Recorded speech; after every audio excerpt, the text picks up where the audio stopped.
Listen, you smell something? Human emotions are materializing in the form of a viscous psychoreactive plasm with explosive supernormal potential. What a discovery, a psychoreactive substance. Do you know what this equipment is used for? Boggle or Super Mario Brothers? We'll have fun! Yeah! They're still doing it. Really quite good work there. My friend, don't be a jerk.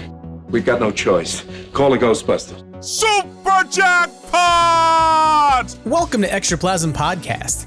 It's the only podcast on the internet that believes that the prevalence of freezing things in ice in the next Ghostbusters movie makes this the perfect time to reintroduce Ghostbusters ice cream treats via restored good humor trucks wearing the Ecto One's livery. I'm Jim Maritato, aka Vink Maniac on the internet and also in my pipe dream about ice cream, and I'm thrilled to be back with you for episode 70, and welcome to you to a new leading digit in your podcast numbering scheme for at least another 9 episodes.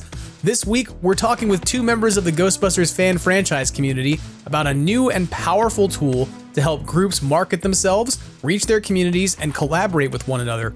Ryan Espin of the New York City Ghostbusters rejoins us this week alongside Bob Anderson of the Windy City Ghostbusters to talk about their new collaborative Ghostbusters franchise database called WhoYaGonnaCall.org. This is a really cool public-facing website that's going to allow Ghostbusters franchises to list themselves in a searchable directory where they can list their contact info, the services they offer, the charities they support, their 501c3 status that they may or may not have. And so it's destined to become a way to find franchises in your area that have resources or skills that may be relevant to you or a charity that you want to work with, as well as a valuable tool for nonprofit organizations and others who seek out charity partnerships with cosplay groups. So I'm really excited about this. You're going to hear us talk a lot about this in the interview segment this week, that WhoYaGonnaCall, meaning WhoYaGonnaCall.org, is essentially going to be a great place for franchises to establish themselves independent of whether or not Facebook decides to delete your profile page. So I'm really excited about this. I think it's a great project that you can actually go and get on board now if you have a franchise by going and signing up via a Google form at that address to be included in the database. But it was really great to talk with Bob and Ryan about this project, as well as our thoughts on Chicago and New York pizza wars, the prior Ghostbusters franchise map project, and a whole lot more. And we're going to get into that conversation after Ghostbusters Headlines this week. But before we jump into those, I have 3 Extraplasm housekeeping items to chat with you about, 2 of which are kind of related, and 1 of which may mean you win something. So, listen carefully. The first thing I want to talk with you about is to announce that the charity benefit eBay sales that I had up on eBay for a while, for the last month or so, have now ended. And I want to say thank you to those of you who are listening out there and who picked up posters or an RC trap or some Ghostbusters Afterlife plush dolls that I had in storage. And in the process, helped out Starlight Children's Foundation. To start off the year, Extraplasm has now raised about $400 to support Starlight, which may not seem like that much in the grand scheme of things, but when you consider that it's only January that we were fundraising in, and that the RC Trap raffle we did a year ago raised about $800, we're at a nice, healthy start to a year of potential fundraising efforts, and maybe more advanced partnership with Starlight. Who knows? So to those of you who contributed, I want to say thank you so much for your support. And if you didn't get a chance to contribute this time around, don't worry, because there'll probably be some more opportunities this year. It's the 40th anniversary of Ghostbusters. There's a movie coming out, and there's a lot to celebrate. And that also means that we can, give back to communities and help out organizations we feel are important and help them to celebrate in the process. The second housekeeping item that I'm going to ask you for some help with this week is a favor, and it's to head over to youtube.com/@extraplasm and like and subscribe to Extraplasm's YouTube channel. While you're there, you can also take a look at the kitchen counter reviews that I've posted recently for some awesome unreleased Maddie Collector Eleanor Twitty Librarian figure prototypes, which I had 2 of in my possession at one point, which I still can't believe, and the Phantasm Toys Viggy figures from a few weeks ago. And for real, that Eleanor Twitty video is probably like the only one of those out there that shows off 2 of those prototypes at the same time, because they're incredibly rare, and I managed to somehow get 2 of them in my hands to compare and contrast them. So even if you've seen previous videos about that prototype before, you've probably never seen one where you hear me gush about how much I love the Mattel line and then show off 2 of these figures and spend 15 minutes teaching nerdy fun facts about toys that Mattel canceled. So if that's something that interests you, please check out that video. It took a while to make, and it's something that I think is kind of unique and interesting. that I probably won't get an opportunity to do again, given how rare those figures are. If you watch that video and wonder where the second figure is going, you'll probably see it turn up sometime soon with a frequent contributor to this podcast and who happens to live in a different country. You can kind of do the math on this, I imagine, and figure out which of the contributors to Extraplasm who's often on the show might be reviewing that next. And lastly, I want to do a secret giveaway. And I mean that. This is totally a secret just for you all listening to the podcast. If you want to win a Ghostbusters Frozen Empire poster, mini poster, and Extraplasm pin, here's how you do that.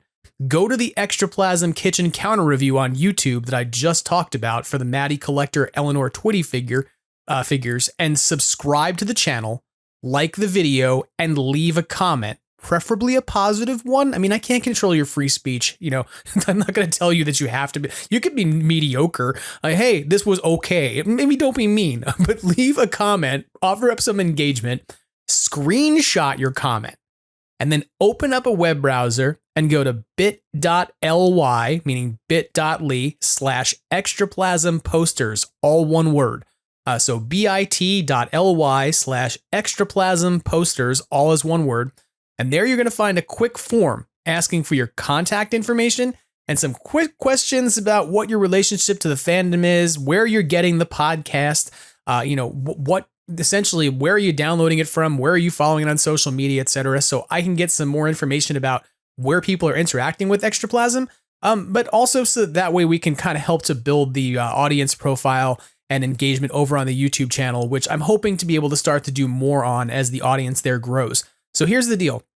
You have until 11:59 p.m.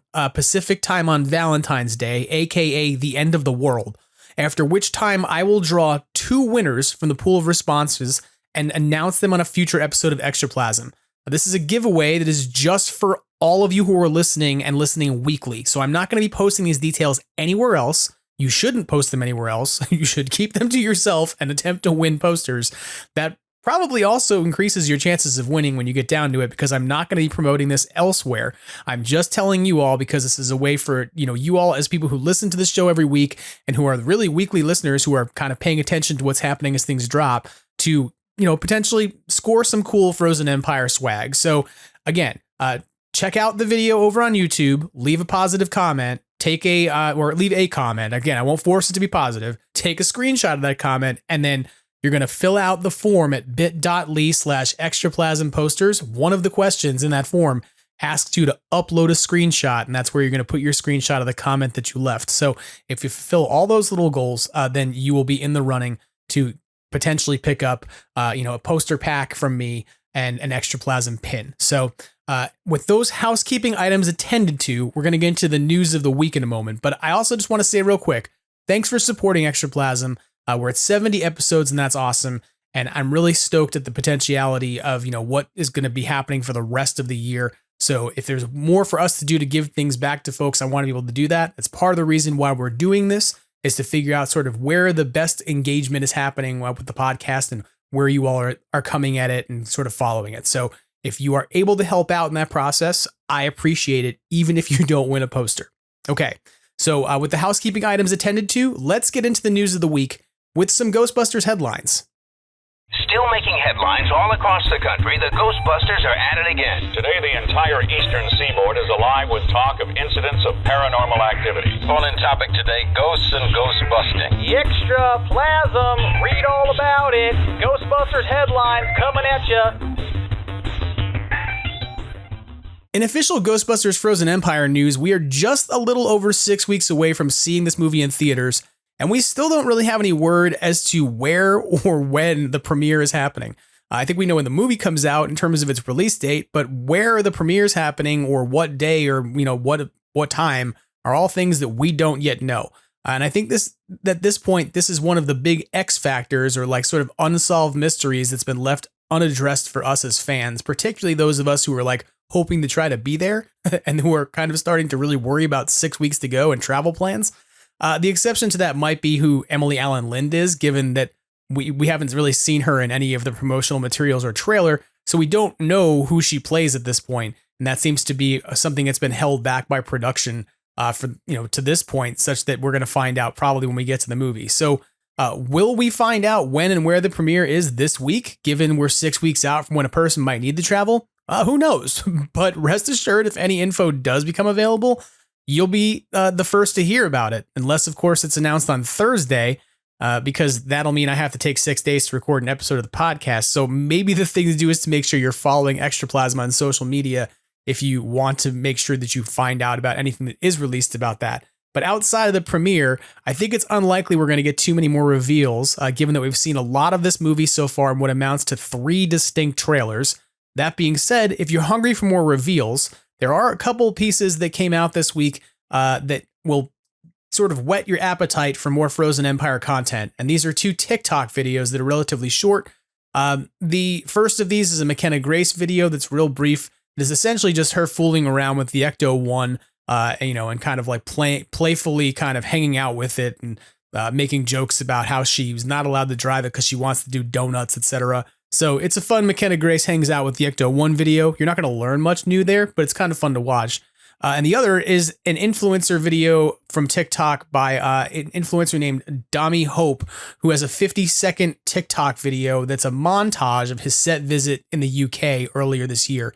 It includes much of what we've seen already from other influencer videos, such as making slime, wearing flight suits, spraying a slime blower, etc. Though Hope provides a very fast yet comprehensive pan around the research lab set that if you stop and, hit pause, you can kind of see different things happening or different things that are laid out in that room. And probably the most eye-opening thing that it showed us was a real close-up engagement with the proton pack firing range that's got wooden ghost cutouts that exist within the research lab in Ghostbusters Frozen Empire. If you've played Ghostbusters Spirits Unleashed, I'm just going to tell you this right now. If you haven't seen this lab, or rather, if you haven't seen this firing range, it is like straight up ripped out of the alleyway in Ghostbusters Spirits Unleashed and put inside this research lab. It looks almost exactly like the same damn thing. And so it's kind of cute and almost tongue-in-cheek that they created a proton pack firing range that is just like the one in the video game. Does that mean the video game's canon? Let's not go there and have that debate. But if you want to see these videos easily and you don't want to go hunt around on TikTok, because to be fair, I don't even have a TikTok account. So every time I try and find something on TikTok, I'm lost. Head over to Ghostbusters News. Jason Fitzsimmons has all of these videos embedded in his coverage, and you can watch them really easily. And they're short. This is something you can probably watch while you're on your lunch break and eat a sandwich, because they're about 50 seconds long a piece, but they give you a couple glimpses to tide you over as we have just 6 weeks left to get to the movie. Outside of Frozen Empire content news, there's some official merch news we need to talk about this week. And that's something I think we're going to see some more of as we get closer to the movie, particularly with respect to promotional merchandise. Among the big exciting promotional news for the movie this week is that Frito-Lay, maker of Cheetos, appear to be partnering with Ghostbusters Frozen Empire, just as Icy appears to be, and we talked about last week. I'm kind of amused by this because the minute I saw the high definition Cheetos laid out in front of Slimer in the Spirits Unleashed trailer, a trail leading to the trap, I began joking that they were flaming hot Cheetos and that this had to mean a Frito-Lay tie-in, and it seems I'm likely right. And I say likely here because we don't know what the extent of this tie-in is, other than Frito-Lay choosing to freeze over their Cheetos branded social media accounts with the Death Chill graphics in the same way that Icy had the previous week, while promoting the trailer. That being said, for a movie called Frozen Empire, wherein people can be scared to death so hard they freeze solid, I'm going to tell you right now, what Frito-Lay needs to give us is freezing cold Cheetos, not flaming hot Cheetos. And if you're wondering, Jim, what even is that and how do you make it? Just imagine that they're everything that flaming hot Cheetos aren't. And then in the wake of Cheetos freezing over their logo and sort of freezing over their accounts, and the release of those trailers, we got a really surprise thing that happened last week. At the end of the week, Hasbro turned around and surprised us all by announcing that they have a new Neutrona wand available called the 84 wand. Hasbro's Emily Bader and Zach Spina gave us a look at the wand via social media videos last week, and they went over the various features that exist in this. This is something, when I say features, there aren't any really that are new. To be 100% clear about what this wand is, if you've seen this and you're like, what's the big to-do, what's it about? Here's the deal. Hasbro changed the handles on the existing Spangler Neutrona wand and took off the components that were different from an 84 wand and that made it a Spangler wand. That's what the deal is. Beyond that, they've added some new paint accents to it, and they've put the stand, which if you listen to this podcast long enough, you likely know I can't stand. And one of my favorite things about the HasLab pack was the ability to take the stand I don't like and throw it away because I don't need it to hold the Neutrona wand anymore. That stand is now in a new colorway. So to be clear, what's available for you here on offer is the existing piece of technology, the existing Spangler wand, with a couple different handles on it, no longer with the rubber fake hockey tape or whatever it is that's around the handle on the Spangler version, and a new colorway stand. So if I sound underwhelmed, that's because I am. I'm not going to pretend I'm not. $124.99 is the price tag on this from Hasbro Pulse for what functionally amounts to a repaint of the Spangler wand being released right before the movie. To be clear, is the wand in the movie? Yeah, sure. I'm 100% positive that the 84 wands are in this movie because they were in the last movie when the Ghostbusters showed up at the end and said, hey, we're here, and they had wands. So does it make sense that we're going to get an 84 wand because we're going to see non-Spangler proton pack wands featured more heavily in this upcoming movie? Sure, that's fine. I think what I'm disappointed by here is that this is literally the exact same mold as the Spangler wand except for those handles. So that means that the 35, 40 years of weathering and dings and dents that were built into the Spangler wand as a prop are thus replicated on this as well. And to me, that just kind of seems like you're taking what was offered up as a character specialty, prop and making changes to the handles and now saying it's just a more generic thing. The other big difference between this and the other proton wands or Neutrona wands you've seen before from Hasbro are that they have a fake EPA lockout sticker on the box, signed by Walter Peck. So again, I think it's cool that there's prop options being offered up by Hasbro, but I will say that I was a little underwhelmed by this. I'm not going to buy one. I'll be 100% honest with you. I have Spangler wands in plural. There's not a reason for me to go out and spend another $125 on this, but if you're the kind of person who doesn't yet have a Neutrona wand, you have an option there, and it's not one that's tied to the last movie. And along those lines, it's worth mentioning that at the time that this Neutrona wand was made available for $124.99, it was in stock on HasbroPulse.com. And at the same time, so was the Spangler wand, which made me even scratch my head harder going, why are we putting this out when you have existing stock of the other wand from the last movie? At $7 more because it was $131.99 versus $124.99.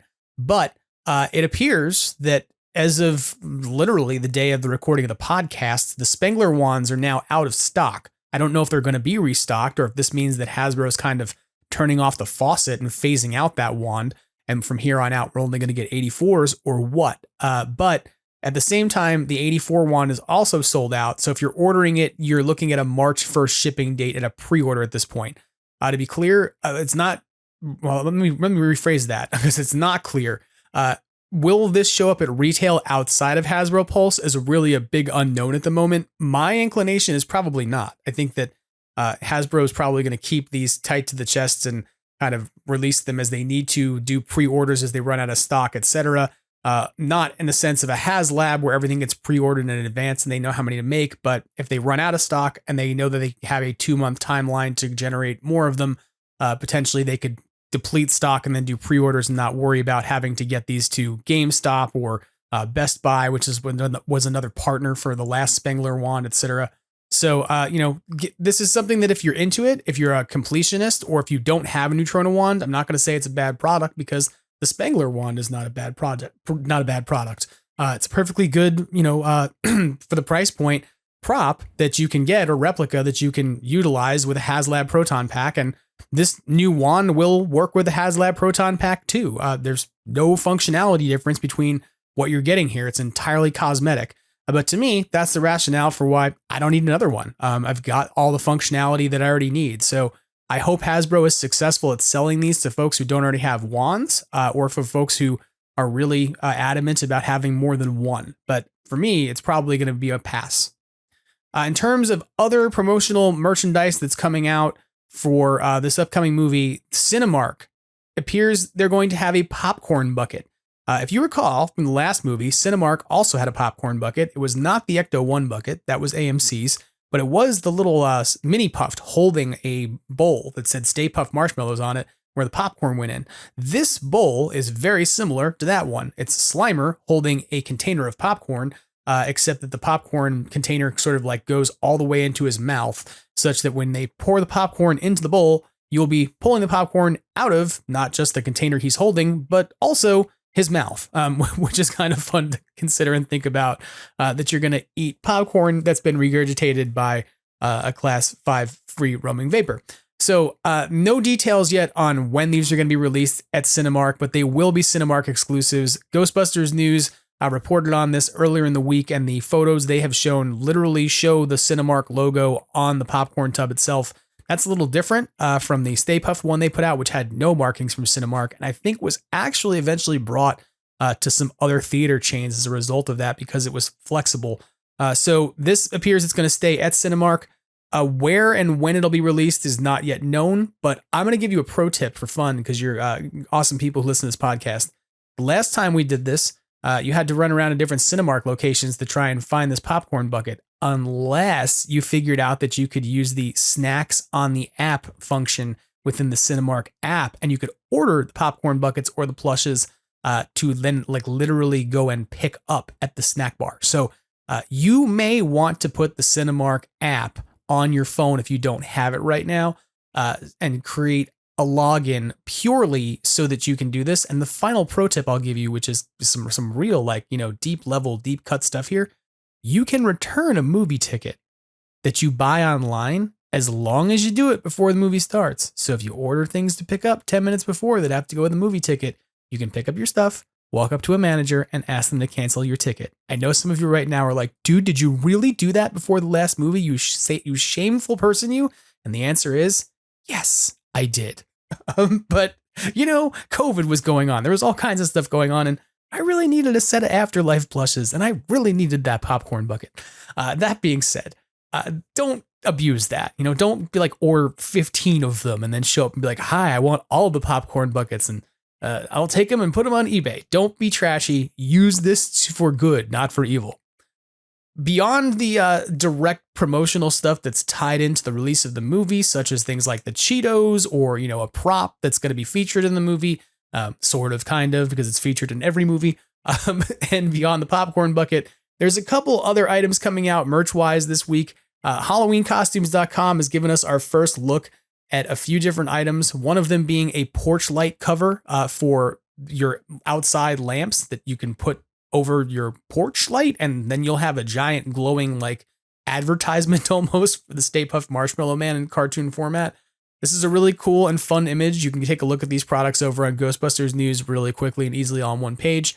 And this porch light cover is something I'm totally going to buy because it's priced for like $14.99 and anticipated to come out like in the middle of the summer. So for $15, I can have a porch light cover that I'll know I'll be ready for Halloween. This is a done deal. $15 is perfect price for an outdoor piece of decor for Halloween that I can just add to my existing display. The other thing that they've illustrated will be coming this June is a black and red treat bag for $7 that looks like it's got a distressed no ghost logo. That is not yet sized in terms of measurements, but Jason Fitzsimmons speculates that this is something similar to a small grocery bag in terms of its size. So not, mind-blowingly expensive things here, just kind of cool, playful things that you can grab for less than $20, really kind of together, or $22 if you're doing more effective math than I am. But, sort of the point here is that you're going to probably see more stuff. Like as we get closer to the movie, I imagine the Halloween costumes has more up their sleeves than just, porch light covers and candy bags. That being said, one thing that Jason has noted in his coverage of this is that the previously discussed Slimer candy bowl holder that's coming out has been moved up. It was originally slated to come out in June, but is now slated to come out later this month. And so that is something you may be able to score before you head into the new movie if you want to. I have to say, looking at the product images of that, it looks kind of great. But I think it's a really well done piece, as much as I typically don't like the foam based, Halloween candy holder, because I kind of think that the hollow backs and the foam is phoning it in. But this looks really nice, and it's something that I'm a little more interested in. It stands about 21 inches tall. So if you're interested in any of these products, go and check out Jason Fitzsimmons' coverage over on Ghostbusters News. On the one hand, because everything is there and really well organized for you. On the other, because clicking through his links helps him, and that's good because it's always good to keep the Ghostbusters news flowing so we know what's going on with it. Beyond the stuff coming from Halloween costumes, there's apparently a new Culture Fly Ghostbusters Bundle Box. You may remember these from Afterlife, that there was one of these, I believe, at Walmart and perhaps one at Best Buy, if I'm not mistaken, although I could be. And these are essentially like collectible boxes. So you get like 4 or 5 items in a box together for $20 to $30. In this case, Walmart is offering a 5-piece collectible bundle that includes a snapback hat, a no ghost LED light, a ghost trap popcorn bucket, which I'm not clear on what it's made of. It's either cardboard or it's plastic, and I can't make up my mind. A 60-inch by 40-inch fleece blanket, and classic character name patches. All of that, plus a free Fandango movie rental, is all for grabs for $24.88, which, I mean, to be honest, given everything that's in there, is actually not a bad deal. The challenge you'll have if you want to grab this is that it currently is only available at Walmart in the US and is only available at Walmart literally in person. There's no availability online. And believe me, I checked. If you hop over to Ghostbusters News and look at Jason's coverage, he actually has the UPC, or rather EAN barcode SKU in his coverage.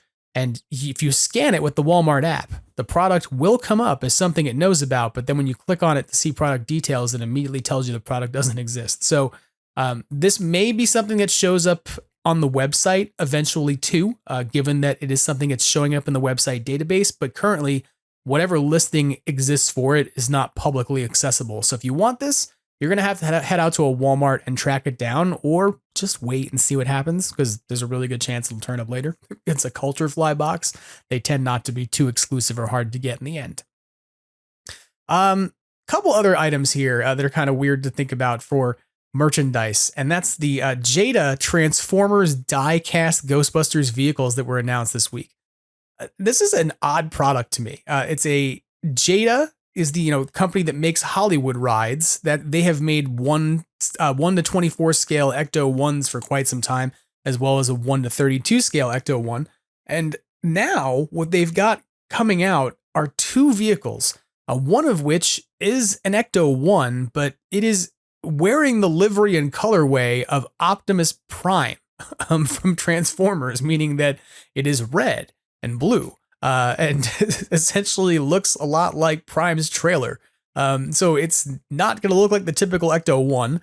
And the other vehicle in this set is a Mack truck, cab. So it's essentially the other half of Optimus Prime.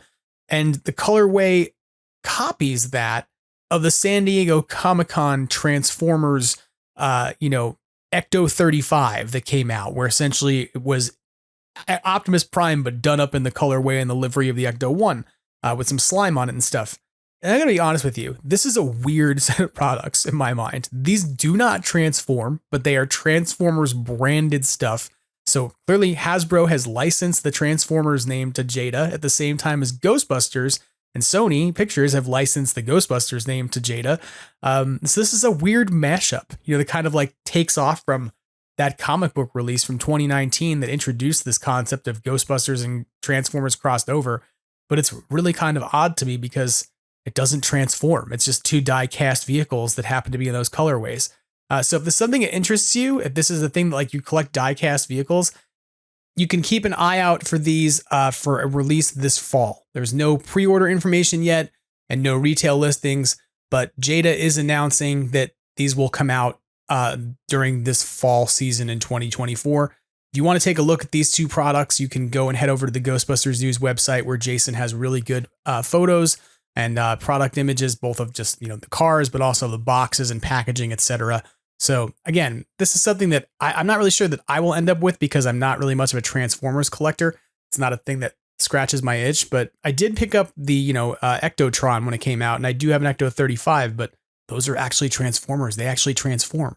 These are not. I'm not really sure what to make of them, but they are kind of cool looking and detailed and interesting. And to be clear, like, it's not every day you see a red Ecto One. So if this is something that you think might be for you, go and check that out at Ghostbusters News.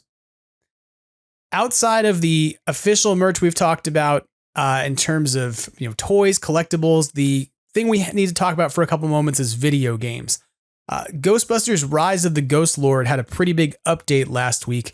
In a new release titled Slimer Hunt, players return to the Hook Faber Mansion, and they are there to go through and use their PKE meters to try and find a ghost. In this case, they are now chasing down Slimer. So Slimer's been added to the game in this new gameplay mode, but he's also there as a playable character, apparently. You can swap him in and play as that character model. I'm interested to know what that looks like. Like, does he wear a proton pack? I have no idea. But there's also some new cosmetics that are arriving as part of the update to this game, including some new flight suits that are based on the first 2 Ghostbusters movies, some additional color options that the real Ghostbusters cartoon series made popular.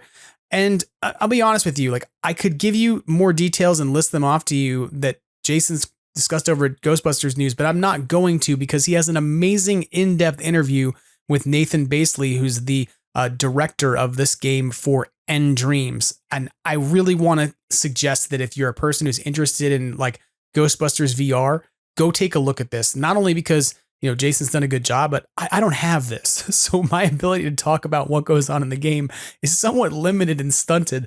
Whereas Jason has literally done several videos on this game and showed like what the gameplay updates are like. So know that this is out there. I have had an opportunity to dabble in this for about half an hour a few weeks ago, and it was kind of fun. I am interested to see this Slimer Hunt thing because I think it's more interesting than what I played. But if you want to see more about this, go and take a look at Jason's coverage, because it's going to inevitably be more comprehensive and more effective than what I'm going to just reiterate to you. That being said, it does look pretty cool. And they brought Dan Aykroyd to the table. Like, he's involved in this and worked on putting together the voice acting. He's adding to the plot, etc. And to me, that's really cool, because it means that Rise of the Ghost Lord is getting some of the same love that Spirits Unleashed is in terms of principal actors coming on board and being involved in these projects. Those are probably necessary evils. Like, even if those are things people don't want to do, if they want these projects to be successful. We've all come through Ghostbusters, the video game. And I think if you don't spend some time giving us FaceTime with those characters, it's hard for people to take these games as seriously as the game that, you got to spend all of your time with your primary cast from the original Ghostbusters as you played through it. Outside of official merch news, we need to talk about a very important announcement from our friends over at Phantasm Toys. Phantasm Toys has not 1, not 2, not 3, but 4 different ghosts that you can grab right now. To be fair, 2 of them are in a 2-pack, so really it's 3 items that you can pick up at once. But if you recall, the one part of what Phantasm does is not only those awesome Class 10 figures or the XL figures that I showed you a few weeks ago or talked about with relationships to the Viggy release, but where Phantasm began was on minifigures, and they are going back to sort of basics and releasing 4 new figures from their Crypt Creepers line. These are figures that pay tribute to the Kenner Real Ghostbusters line and fit within the same scale. So if you want to display them alongside real Ghostbusters figures, they fit right alongside the existing companion ghosts. And up for grabs are a few different options. I've talked about a couple of these in the last few weeks with Tony, with others. And several of these are hilarious. The first of these that I'm going to need because it's just hilarious and hysterically funny to me is a ghost called Parka Geist, which is the red parka from Ghostbusters Frozen Empire if it were possessed. This is going to measure in about 3 feet high, has some great sculpted components like zippers, the universal no logo on the right arm. It has a big, giant, gaping mouth that reminds you of mail fraud.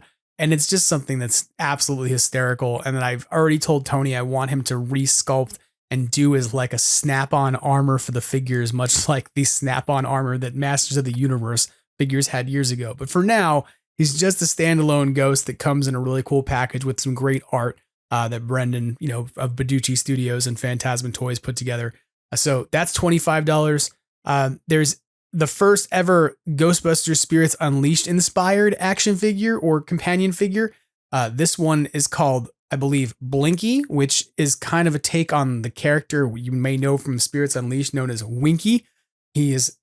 comes out of a glow in the dark Tobin Spirit guidebook that is at the base of this and hovers over the top of it. And I'm not kidding you. Like he's not like, remember, this is not something where like Tony and Brendan had access to any assets from the game. They had to recreate or create their own spin on this character. But I'm telling you, he looks like he came straight out of the video game. It's wild. So this is $28. He's pink. He hovers over the glow in the dark book and he's amazing. The only thing I'm really worried about is that if I buy him, he may begin showing or throwing projectile torpedo slime at me from across the room and knock me on my ass, which is something I've had happen to me in that game way too many times. But, you know, I'll probably be safe. And the last two items go together. They're a pair of companion ghost-sized terror pups. Vinny and Zuli are their names, and essentially for $45 a pair, you get two 2-inch tall hellhounds that you can then place next to, you know, your favorite Ghostbusters figures. I'm going to argue that they would go really great right next to their Gozerian figure, or rather their Destructor figure they put out a while back, which is sort of the Kenner Classics take on Gozer that Phantasm Toys did, given that we never got that figure in the animated universe. So these are all options that are available for you now for pre-order. They opened on the 6th of February and will probably be open for a couple weeks, I imagine. Don't miss out on these. Lots of really cool stuff here. And, you know, go take a look at phantasmtoys.com to see what they've got on offer. I will remind folks that one of my favorite things about this line of Crypt Creepers figures is they each come with a clamshell with custom artwork that's really awesome and that can be resealed. So if you're the kind of person who likes to be able to take your figures out and have mini figures out and put them all over the place, but then put them away because life is disorganizing and messy, that's an option for you. That's one of my favorite things about Phantasm Toys is that all of the packaging is reusable and it is on these clamshells as well. Okay. So that kind of gives you the lay of the land on headlines for this week. There was quite a bit there, and I imagine there's going to be even more as we get close to the movie. But let's go now to my conversation with Bob Anderson and Ryan Espin as we get into talking about their new collaborative project for Ghostbusters franchises, the WhoYaGonnaCall.org database. Joining me on Extraplasm podcast from two dueling cities who both claim to have a great taste of pizza, but only one of them is right. Bob Anderson from the Windy City Ghostbusters, and of course Ryan Espin from the New York City Ghostbusters, the home team that's winning the pizza debate. How are you guys doing? Ryan, how are you? I'm glad to be back, thank you. And I'm doing great, just like our pizza area. Yeah, I agree. Bob, how are you? Starting off this interview very disgruntled.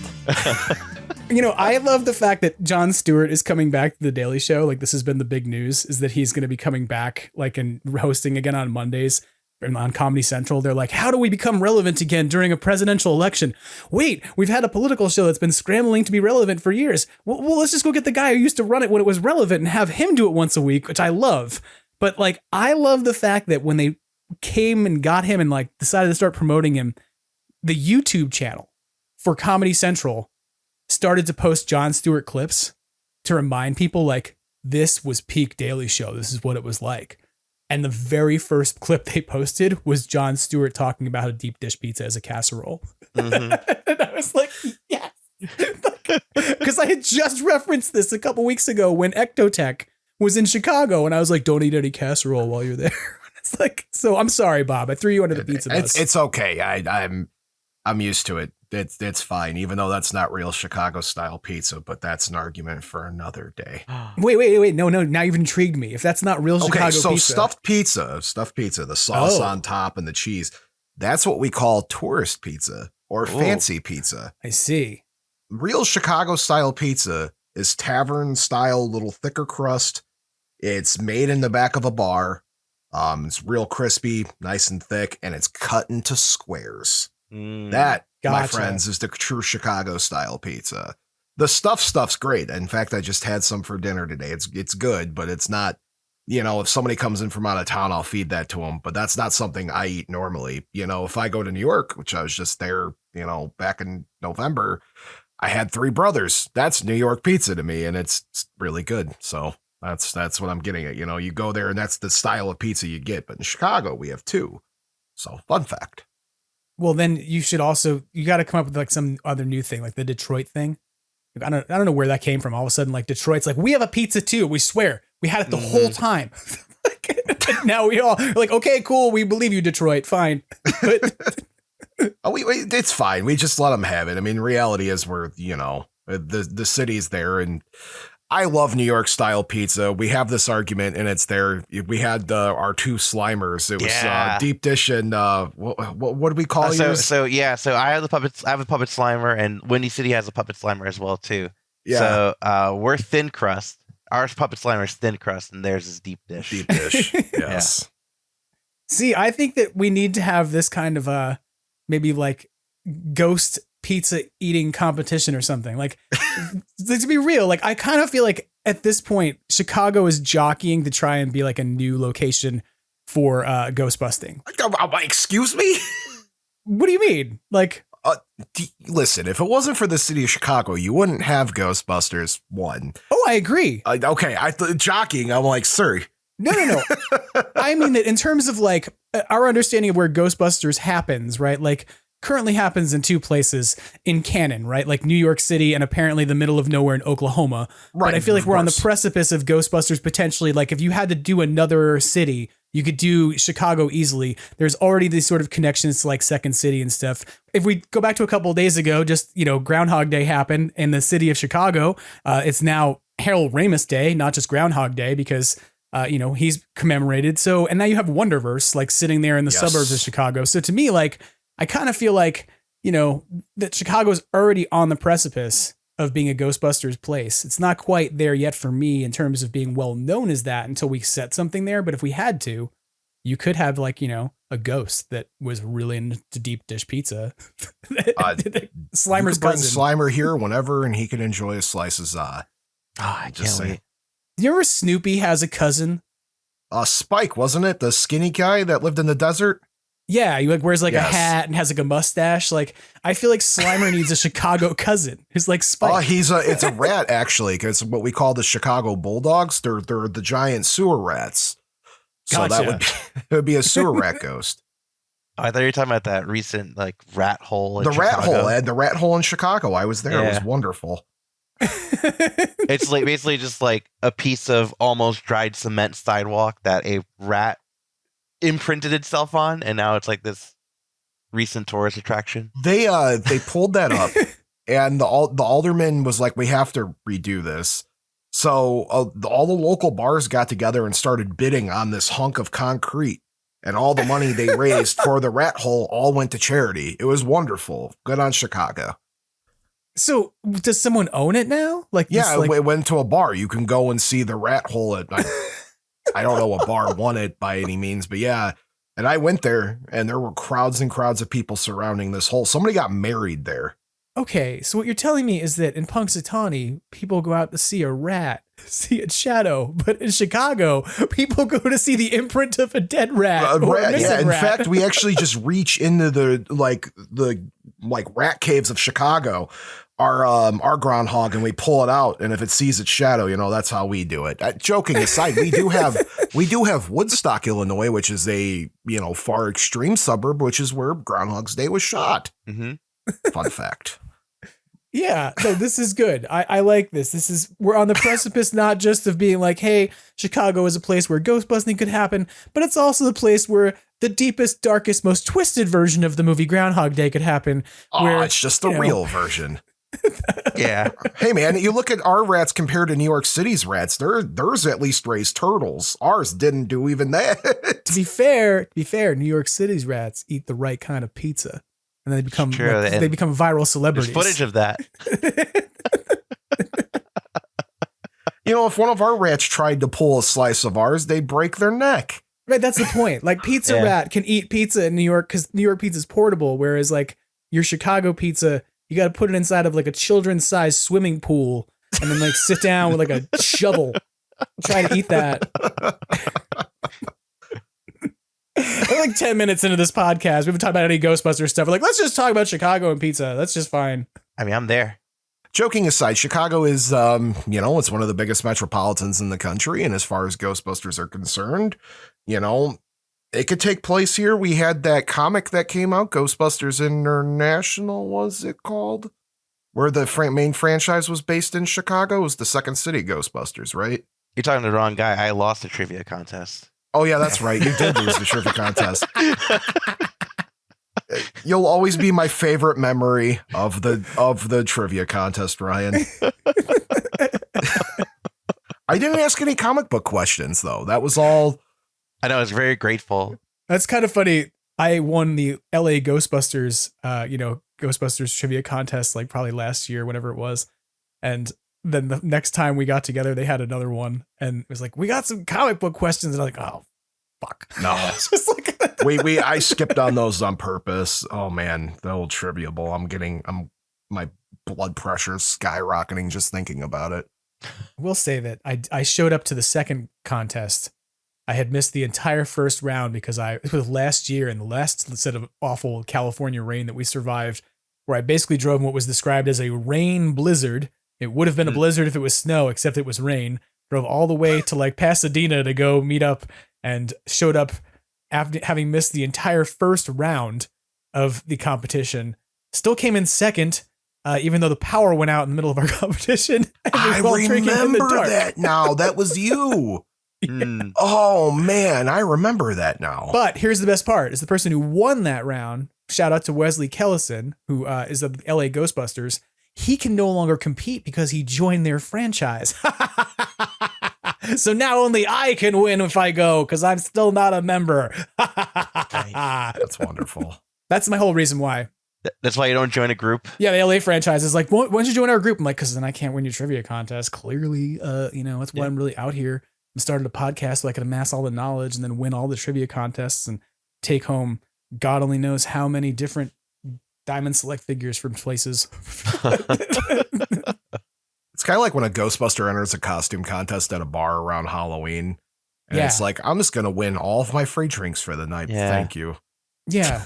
Yeah, exactly. It's just like, oh, you wore a proton pack to a bar. That's it. You're taking home, clearly, unless somebody comes in like seriously upping their game. It happens, but yeah, I'm in suburban parent mode now. So like with my kids, he's 5 years old. So I brought the Ecto to a trunk or treat, and I'm like, yeah, we're not going to enter the trunk or treat. We're just going to hand out candy. Like, cause they had like a competition. So that's not fair. It's not fair. Like, these parents work hard on their trunks and I'm just rolling up in the hearse. Yeah, you're like the guy who's cheating at the Pinewood Derby. Yeah. Yeah. Like, that's exactly what it is. You are the dad who's like adding extra weights to the car and like hollowing out things, and people are like, you can't do that. You're like, no, we're not really here to compete. We're just here to be cool.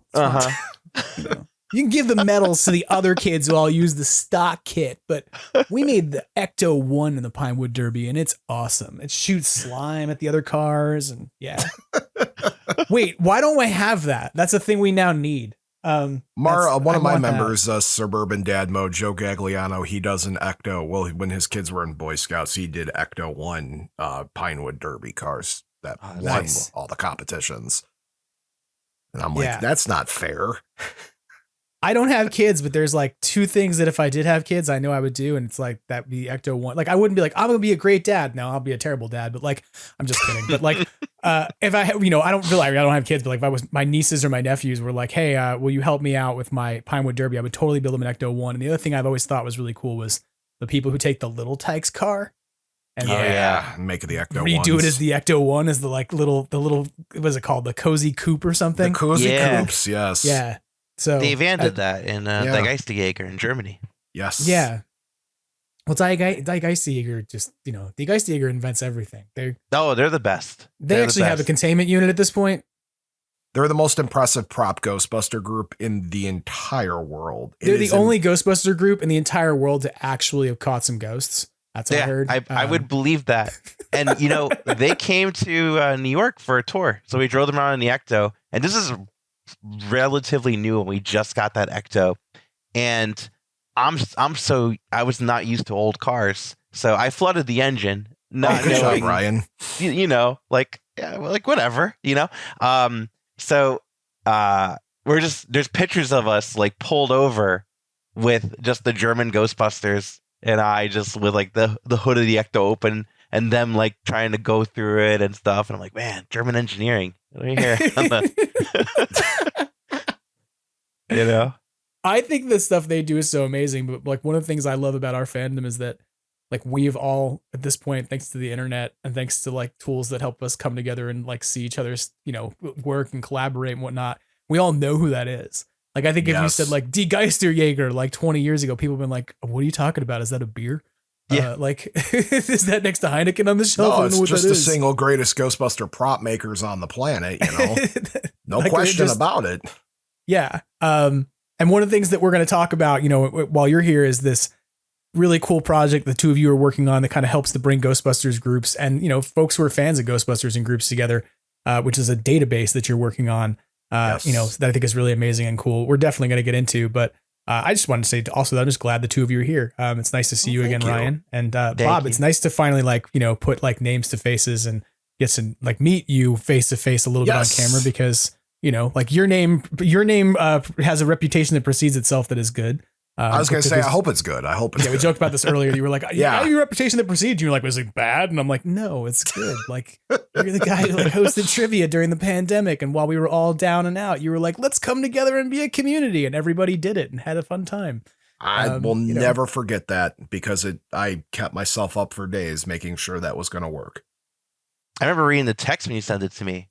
You're like, hey, would New York be down for doing this if we did this? And I'm like, yeah, just let me know when. Like, I will never forget it. I was taking a bath one day and I was like, man, no Ghostbuster groups are doing any events right now. That sucks.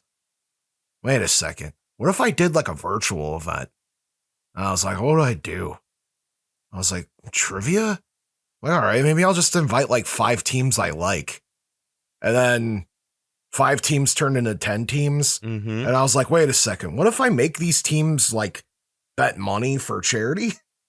And then from there, between the Windy City and Ben from Louisiana, we raised $7,000 in one night for multiple charities across realistically North America.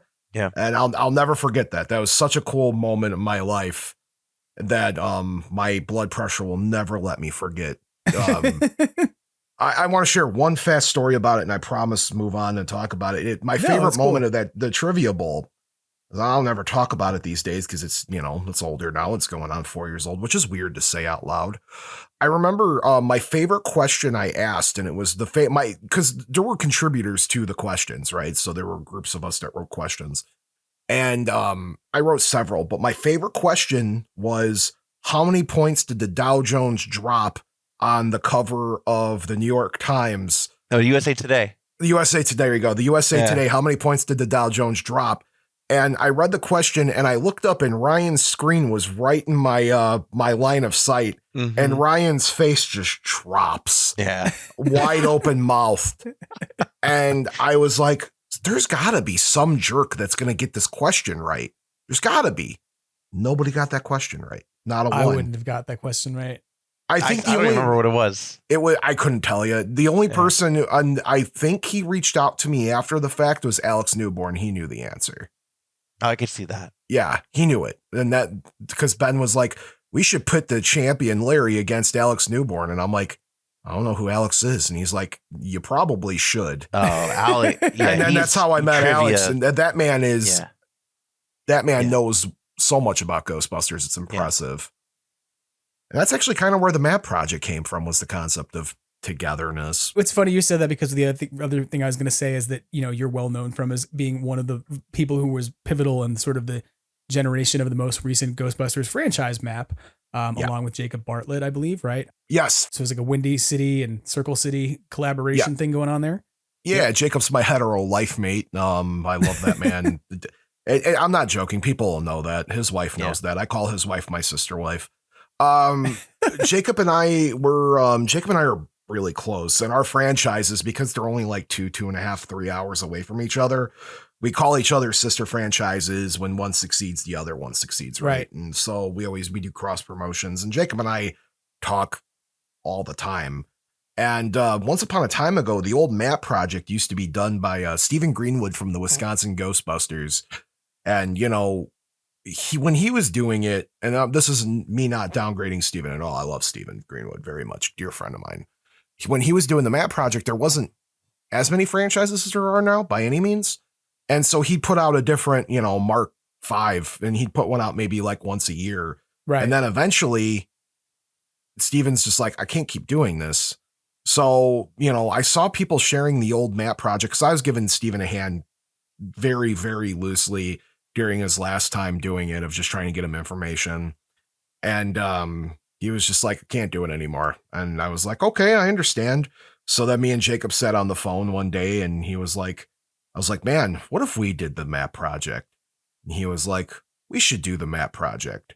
And so we sat down, we had a little conference call, we came up with the rules for it, and that's how it was. Because if there's one thing about this hobby that I love, other than the fact that I'm, you know, able to give an $8,000 check to a children's hospital and 1,300 toys to underprivileged children this year. Yeah. Other than those aspects of me, like actually giving back to the community by something I love, is I love our community, right? It's so cool that like I have friends all over the country now that I don't ever get to see, but yet I've either made a big impact on their life or they made a big impact on my life. Heck, just last year I was in New York City, standing up in one of the New York City Ghostbusters weddings, my other hetero life mate, Dan Hoffman. Mm-hmm. And it's just so funny because when I was at his wedding and I'm meeting his family for the first time, they're like, oh, you're from Chicago. What are you, did you live here? No, I don't live here. Right. I never lived here. Oh, then how do you know Ghostbusters? And that was the running gag for a long time, was that I was just a random Ghostbuster that stood up in some guy's wedding across the country from me. And I love the concept of togetherness. And it's so cool to me when you get to slap a bunch of franchise logos together and you get to create this thing. And so Jacob and I put together this map. I did all the data entry because I'm not artistic by any means. So Jacob did all the logo redesigns. That man, every Ghostbuster group in the country deserves to give that man a thank you for the work he did on your logos, because none of y'all gave us good logos and he had to come up with high quality images. Some did. I joke, of course. New York City Ghostbusters. New York City Ghostbusters gave us a good logo. Anyway, I would say, but most people don't come at it from a graphical standpoint, right? Like a graphic design standpoint. So Jacob literally redesigned made upscaled 2/3 of these logos. Right.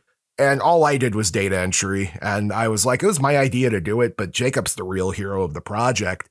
But the big thing was that neither one of us have like web design skills. That's not a thing either one of us ever had. And so when we were talking about doing the map, I was like, wouldn't it be cool if you can like highlight the logo and you can like click on the logo, right? And he was like, yeah, but that sounds like a lot of work. So we just left it alone. Plus we vowed never to do this again due to some unfortunate incidents that happened during that project that were out of my hands. And there's this guy from New York. You had a Ghostbusters collaborative project and there was drama? I don't want to talk about it. You don't have drama, to. And I want to point out here, Jim, it's dramas, plural. I'm just playing around, but like, it's something where, you know, anytime there's anything it has like people can contribute to, there's inevitably something that goes wrong. Even if people's intentions are good, you know? Yeah. No, so then this jerk from New York City was like, we should really make a database about this. And then Jacob and I were like, no. And then we sat around. Wait, is that the jerk who's sitting here? No. Yeah, I'm talking about this jerk, Ryan Espin from New York City Ghostbusters. He's reaching out to me and Jacob throughout the year, and he's like, we should really think about doing some kind of database. And Jacob and I are like, here's the logos. You take the logos. We don't want any part of this. And then so beginning of this year, Jacob and I were sitting there staring at the map, and I got a message from some guy. He just got his franchise put together, and the map, you know, the map still gets circulated around to this day. Sure. It made some kind of splash, I suppose. It was cool. And, you know, a lot of people printed it out. Eric has a copy at Ghost Corp, which is, I think, pretty cool. You know, so anyway, I'm you know, we wanted to, it was a one and done thing. You know, maybe we'd add a couple logos here and there, but it was not going to be a living project by any means. So the beginning of this year, I'm getting messages, and this guy sent me a really heartfelt message.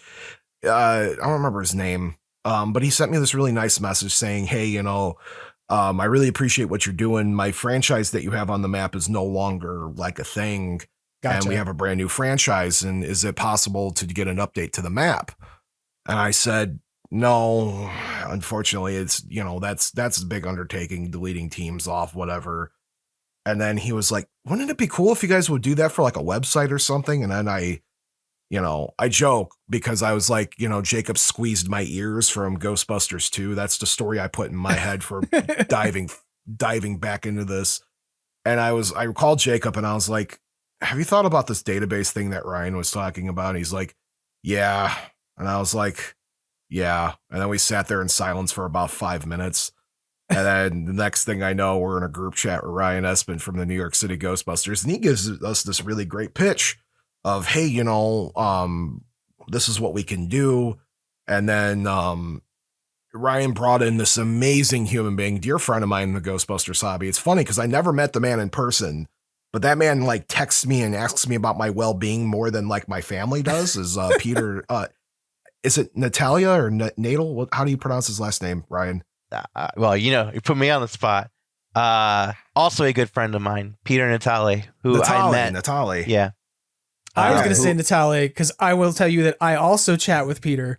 And he chats with everyone. Oh, Peter's the best, isn't he? I admittedly became friends with Peter because Peter's a member of the Hudson Valley Ghostbusters. Yes. Oh, yes. And so, and as a person who spent 8 years of his life living in Poughkeepsie, when I realized there was a Hudson Valley Ghostbusters, there wasn't one when I was there, right? Like, it's sort of the point. And like when I moved out here and realized that now there was an active thing called the Hudson Valley Ghostbusters, I was just like, oh, I got to know what that's about. Cause that's like back home kind of. Sure. In the, like people, in the places that I've like known and grown. And so Peter and I have become friends over the years, like just via Facebook chat, because I was like, oh, what's going on with your group? It's cool that you're doing stuff. So I didn't realize when you first were talking to me, Ryan, about doing this database thing that Peter was involved.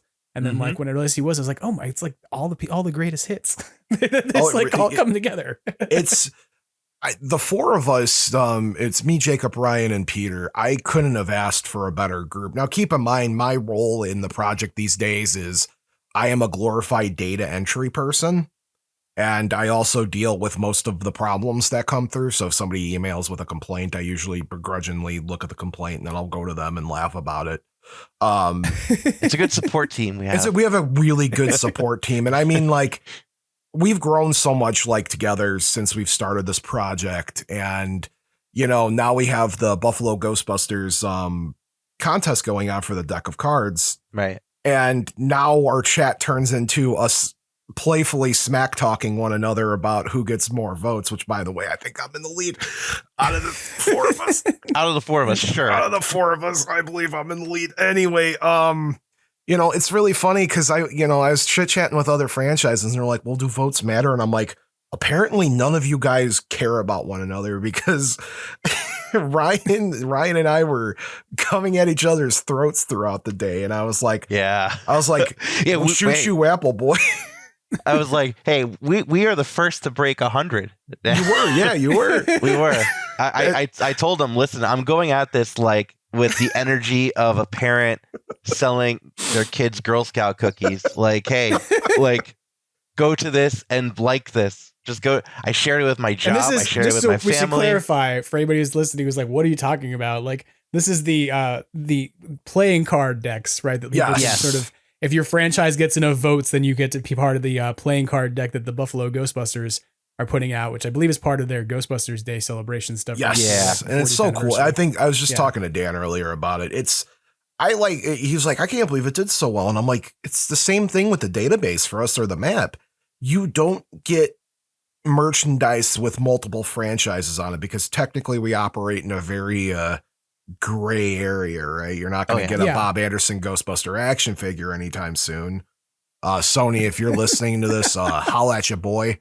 My likeness is you could buy for like 50 cents and a handshake. So anyway, Sony, holla at your boy, Eric, my email and my phone number. You could reach out anytime. So you're never going to get things like that. But what you can get are things where it's a collaborative, right? And I love Jacob does these splash like images, splash-like montage images of all the logos put together. And I'm like, that's so cool because it just represents something that we all do across the world realistically. Right. And I think it's so fascinating because it's a legitimate piece of merchandise with all of these logos, or at least 50 of them, 52 realistically. And I just think that's very, very brilliant. And, that's partially in why we're doing this franchise, directory, is because at the end of the day, we have a really good sense of community in the Ghostbusters. I know I'm one of the first people to start complaining about it most days because, nobody hates Ghostbusters more than Ghostbusters fans, I think is the old school term. But, you get past that and there is a lot of good people doing a lot of really good things. I mean, I watch New York City Ghostbusters Telethon every year. Even when I'm not a part of it, I'll sit there and watch the entire thing. Like, because there's so many good people that are doing so many good things. And I want to celebrate that in any way I possibly can, and now we have this really cool database that the general public is going to be able to get a hold of, and they're going to be able to, look and book us for more things, and charities are going to be getting a lot more bumps from us. And I think that's really amazing. I think that like what's interesting right now is sort of this like, and I don't know if it's sort of a post-pandemic-y thing or a sort of an afterlife brought it on kind of thing, but I feel like there's more like cross-franchise collaboration now than there might have been like maybe, 5, even 10 years ago, like in the fandom. And largely because like, I mean, there's tools for it to make that happen. There's a greater ability for people to be involved in digital things for synergy and whatnot. But like, I think about things like the LA Ghostbusters kind of getting involved with Starlight Foundation and sort of spearheading that campaign a little bit, although they don't take much credit for being like, we did it. But like, there was this sort of attempt for lots of different franchises to come on board and contribute with that effort. There's been things like the toy drives, that have been like a big collaborative effort that sort of got started as a New York City thing that kind of spread out a bit. And we've talked about on Extraplasm that's involved the San Antonio folks a bit, and sort of been like involved folks from the Countdown City Geek Cast, and that spread to a bunch of other franchises. And so I think it's such a valuable thing to start thinking about that. Like I think that for a long time, there was this sort of sense of like our franchise does what our franchise does and yours does what it does. And so the collaborative sense between groups was not that high. So that's why it's like almost like when you point to the collaboration between, say, Windy City and Circle City, you can go, well, you're like 3 or 4 hours apart. And it's almost weird that we cross promoted each other's stuff because there's like other franchises that are even closer to each other that kind of will stay on their own, like, in their own little zone and sort of stay in their own arena. And I think that cross collaboration has become so much more valuable and powerful as like a transformative thing, as like creating charity and creating those kinds of things. Like, how do you all feel about that? Maybe like Ryan, since you've kind of had the idea for the database, like, what's your take on that? I mean, I've always loved doing cross collaboration with any other Ghostbuster groups, and the thing about it is that I feel like this really all started, that like vibe, around the premiere of the 2016 Ghostbusters film, when all the different groups came across each other. That's where I met Bob. That's where I met so many other different Ghostbusters from around the world. It's just exciting, I've seen it firsthand because, look, a part of the New York City Ghostbusters, we do get people reaching out like, hey, I'm coming to New York. Are there any Ghostbusters in town? And I would do my best to try to, be in town to show them around. And if there's any other members from the group, like, hey, these guys are coming in, we could say hi and be like, make it fun. But I feel very strongly about collaborating with other Ghostbuster groups because at the end of the day, the general public are just going to see a group in khaki. You know, it doesn't matter where they're from. We're all just trying to work together and raise money for either a particular cause, be it charity, be it doing different services for, like there's all sorts of things that the public will just see. And we need to make sure we're kind of all in check. A long, long time ago, there was an effort to do something like this too, which is there's a Facebook group called Ghostbusters Inc., which I'm an admin on. And part of that effort was to kind of have like shared resources.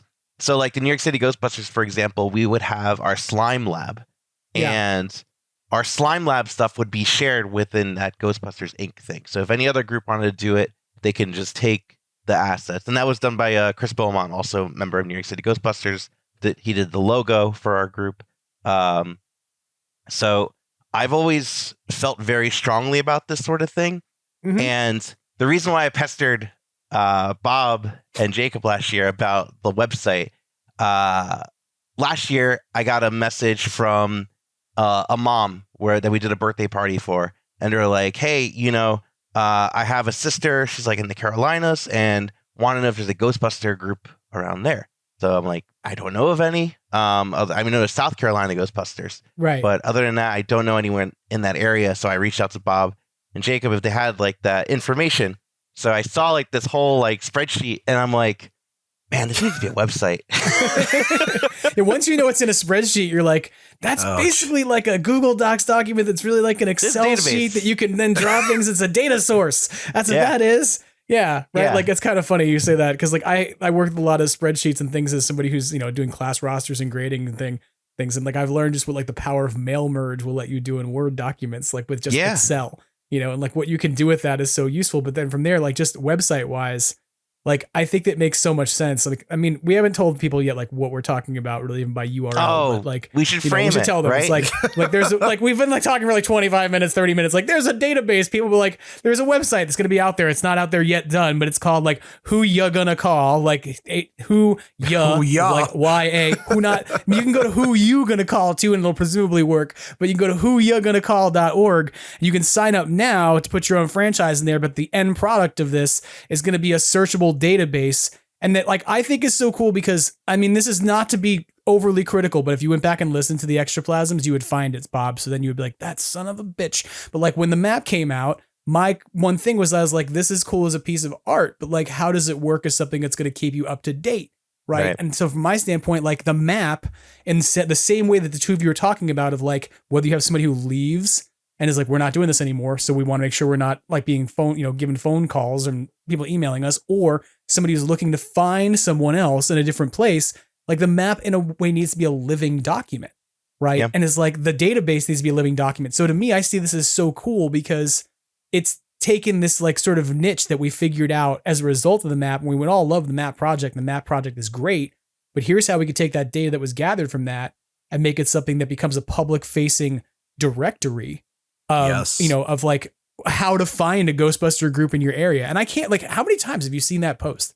Like in a social media group, like somebody joins a group, whether it's franchises worldwide or whether it's GB fans or wherever it is.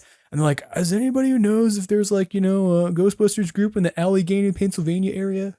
Like, and it's just like, I don't know, maybe reach out to so-and-so. But like, if you could put in a zip code and then have it tell you like what the 5 closest are to your area and also their social media pages, like you'd be off on your way, So I think it's such a cool thing. And this isn't the first attempt to this too.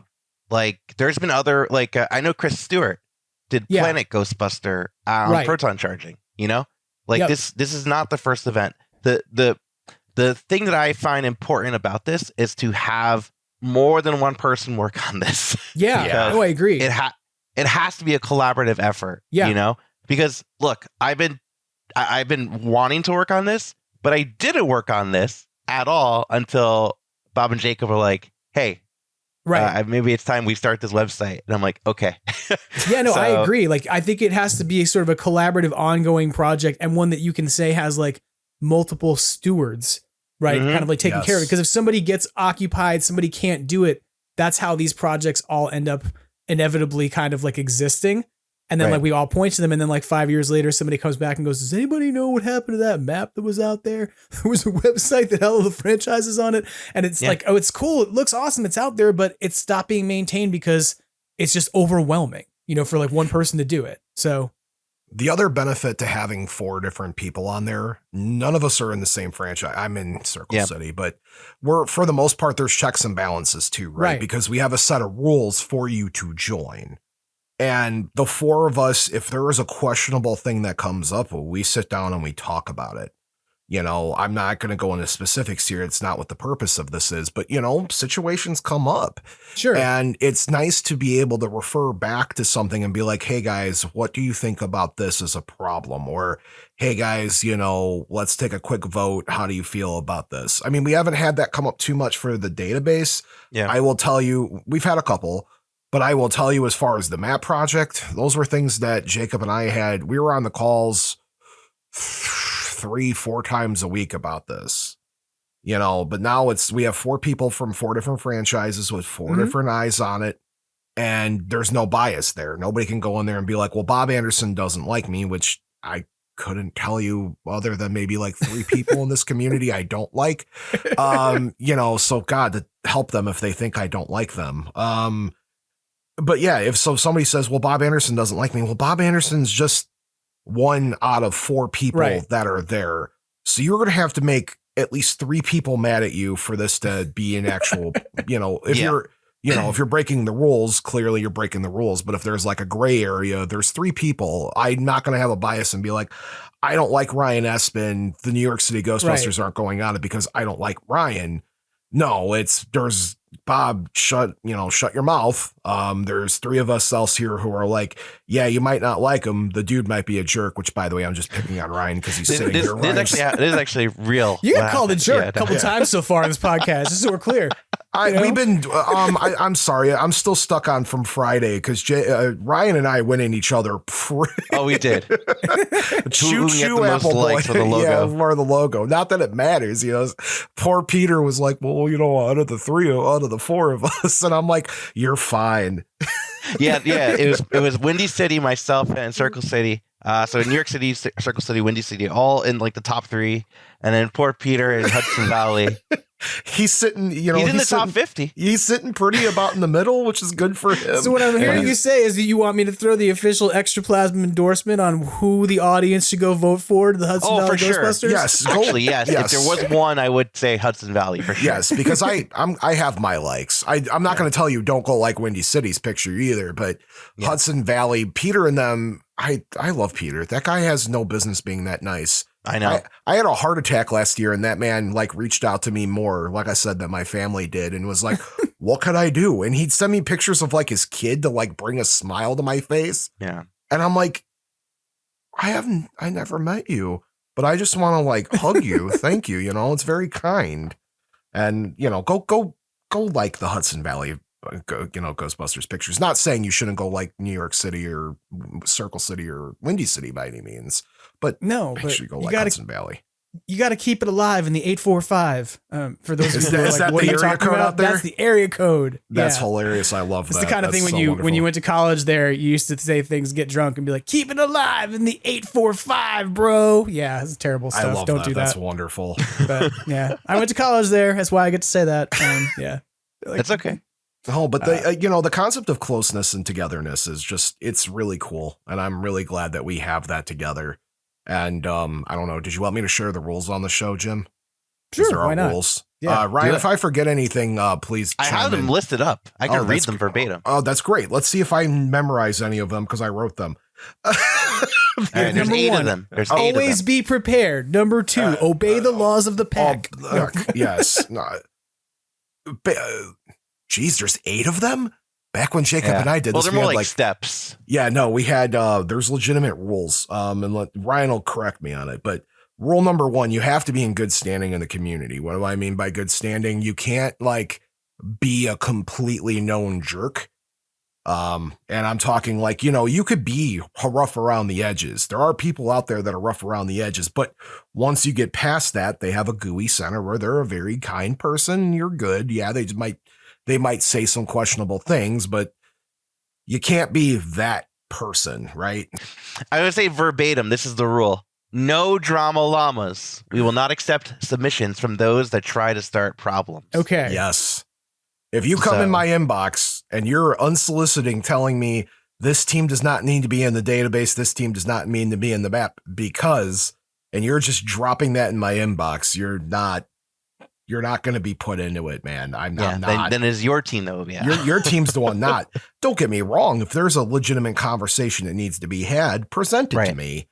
But don't drop in my inbox being like, ba, ba, ba, ba, ba, ba, ba, ba. You know what I mean? That's being what I call a drama llama. And I don't bring facts. And the thing about it, too, is that what Bob is saying is correct. There are 4 of us from 4 different franchises. We do have some sort of checks and balances in that case. I'm not saying we know about every drama in there. Oh, I do.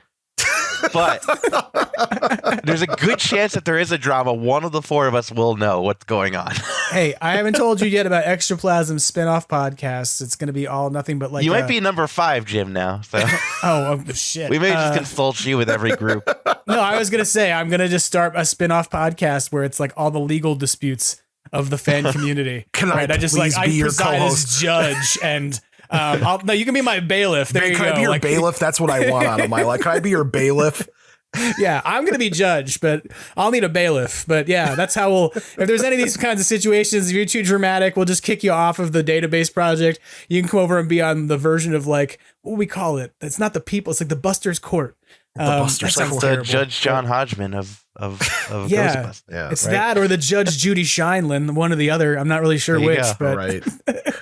Another important role, and then I'm just going to let Ryan read off the rest. The other important role is you need to have done one event in the year of 2023 to be considered active. Gotcha. And what do we mean by that? What is an event, right? You can't just dress like a Ghostbuster and show up to a convention. That doesn't count. Right. Yeah. There needs to be some kind of substance there. I'm not, the police. I'm not going to sit there and go under a microscope. But if me and Ryan show up to, let's say, New York Comic-Con dressed as Ghostbusters and we say, we're the two guys, Ghostbusters. Oh, two guys. The two guys. You see my reference there. We used to work at 5 guys, but we left the other 3 guys behind. Yeah. So now they're 3 guys and we're 2 guys. Yeah. So no, that doesn't count. But other than that, even if it's just as simple as like, we did a movie, that counts. Go beyond the franchise. I don't want to be that guy. So other than, but I get what you're saying. Like if you showed up at your local, In-N-Out dressed up as a Ghostbuster and you ate cheeseburgers and made a viral video of it that wasn't all that viral, you're probably not a franchise. But yes, if there's, more than one of you and you have perhaps hosted something like that would be different. That's key to more than one of you. Yes. Like you definitely should have a team with you. There is reasons to be by yourself. If you were like, I am in the middle of Alaska and I am the only Ghostbuster here, there's exceptions to their rule, but just talk to us. Right. None of us will bite you. I promise. Right. But anyway, Ryan could read the rest of the rules because he's more prepared than I am. That's okay. So there's actually really like 5 rules. Like the first 3 are just steps. So first of all, we are not Ghost Corps. This has nothing to do with the 2016 registrations. So, that's fine. It's 1 entry per franchise, no divisions, no coalitions. Okay. And franchises only, no ectos, no news sites, no podcasts. Sorry, Jim. Thanks a lot. Here I am helping you spread the word about this, and you're like, nobody's allowed to search for you. At least not yet for phase 1. There's always for the map. What we did was a special thanks. There's no thing saying we won't do that in the future. Just for the moment, that's not a thing. Yeah, it's fine. That's because I understand that what you're really gonna do is that there's gonna be pop-up ads that show up on every page that say listen to Extraplasm podcast, and I'm gonna actually record voiceovers for it that say welcome to WhoYaGonnaCall database, and like that's gonna pop up every time. So by the time people are done searching for things, gonna know exactly who I am and where to find me because I'm gonna be everywhere. It's not really what's gonna happen. I mean, if we got to make the money somehow. That's yes.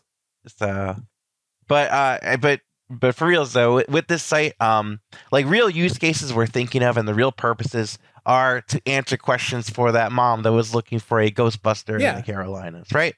Like if you're looking for a Ghostbuster for your birthday party, if you're looking for if you're running a convention and want some Ghostbuster presence there, like I feel like this kind of resource is going to be valuable, and because we have these requirements.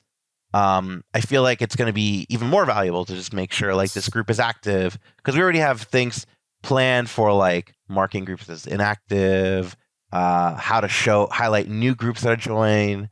And just because, for example, you may be in the New York City Ghostbusters, that doesn't mean like you don't do things outside of New York City. Because like I live in Jersey and it's just easier. So that sort of stuff will show up in this site too. So if you're looking for a Ghostbuster franchise around you, like I've seen people post like, hey, I live in New Jersey. Is there a Ghostbuster group around me? I'm like, well, we accept people from Jersey. We're in the New York City Ghostbusters. That's stuff that they could just look up here and say, oh, all these groups are in this area. So yeah. I will tell you one of the things I love about what you've done with this so far, having seen like the demo of what you've got worked up for the presentation of it, is that you don't just have like, oh, here's contact information, like here's the social media web pages for this, like here's the phone number. But I love the way you have sort of granularized what is on offer from each franchise. So it's like if you go into a particular franchise's listing, it's like they do birthday parties, yes or no. They have vehicles, yes, and these are the kinds they have. Like they have, like a 2010, Honda CRV, and they've got like a 1970, Cadillac. So it's like sort of tells you like what each group has. And one of the other things I think is so great about that is that you've like figured out how to code also like what charities do these organizations support and whether or not they're 501c3s. And in a lot of ways, like I know that some people may take this as sort of maybe like a potential shot, and I don't mean for it to be, but I'm going to be honest. I personally feel that having a franchise certificate from Ghost Corps from 2016 thing, it holds less and less weight the further we get from that. And it's something that even for them holds less and less weight, right? It was a thing they did to be like, let's drum up interest about the movie, but nobody at Ghost Corps at this point is like, yup, that's an officially sanctioned group of ours. Like Sony Pictures is not like, yes, these are our people. These are just certificates, right? And there's people who sort of have knocked them off and done other things with them and made patches that are not official and all kinds of stuff that say official franchise that don't mean anything, right? And you were correct. To me, this database is a far more powerful way of like vetting what is and isn't not official franchise in the sense that like Ghost Corps has backed it, but is sort of almost like fan community sanctioned and recognized, right? Yes. Like, and I think that that's sort of like, not to be like the four of you are gatekeepers of who is and who isn't a franchise, but I think the part of the power of having like a group of 4 people who are from 4 different franchises who don't, represent one set of interests, who are from 4 different places in the country, et cetera, is the ability to say, okay, well, we can set some standards on like what we sense as like community norms, right? For like what is and isn't a well-intentioned group that you would then want to connect other fans with, parents, whoever it is.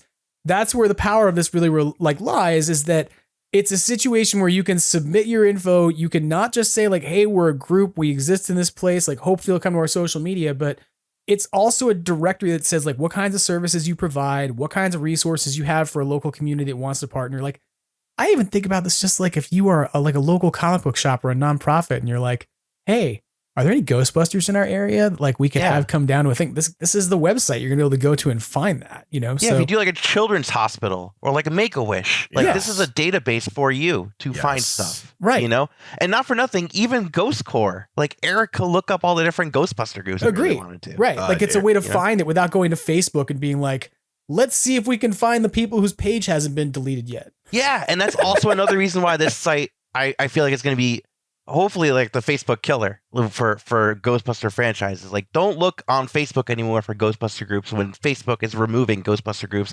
including the WhoYaGonnaCall.org Facebook page. Our Facebook group went down almost immediately. Are you serious? Yeah, that's hilarious. What, a week, Ryan? Yeah. Wow. Yeah, I set up the page and a week later we were unlisted, and I'm like, thanks, Facebook. Would you like to know who's going to be policing the removal of teams from the database? Us, not Facebook. Just saying. But I mean, like you're not wrong about that in terms of being like a valuable resource, because I think about the number of franchises that have watched their Facebook pages just like disappear overnight. I mean, even Ghostbusters News has had like page vanish twice in the last year.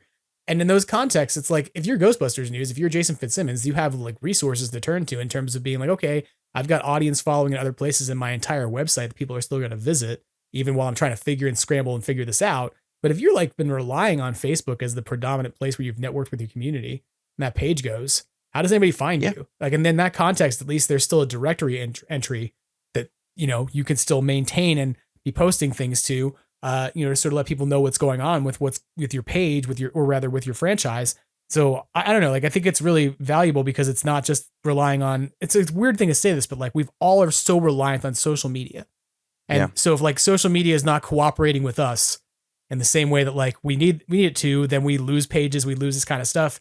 And we need like a good fan built resource in this way, because it means that exactly as you just sort of said, the 4 people who are making a decision about whether or not your profile stays up here are the 4 people who are part of the fandom and who understand what we're dealing with, as opposed to a series of algorithms that are just patrolling and going, oh, I found the word Ghostbusters and I see that the logo has some white thing inside of a red circle that happens to have a similar hue to this one, you know? And so, I think this is such a valuable and like resource that I really want to see succeed.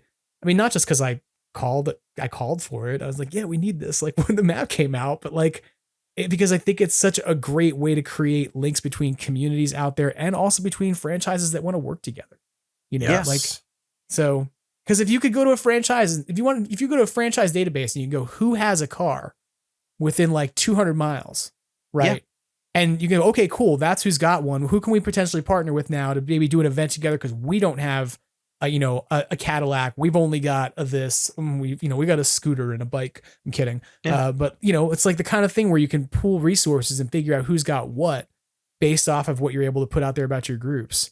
So I'm really amazed by this, and I can't wait for people to see it. But without question, like if you're listening out there, go to WhoYaGonnaCall.org, WHOYA.org, and put your franchise information in, because there's a Google form out there now where you can at least tell folks like what your franchise name is, how long you've been established, your email address, where you're based out of, a potential like uploading a photo so that can be included in your profile, and like what areas you cover, what kinds of things that you actually do with your group, your logo, all those things are going to be then posted somewhere in a directory that's easily searchable.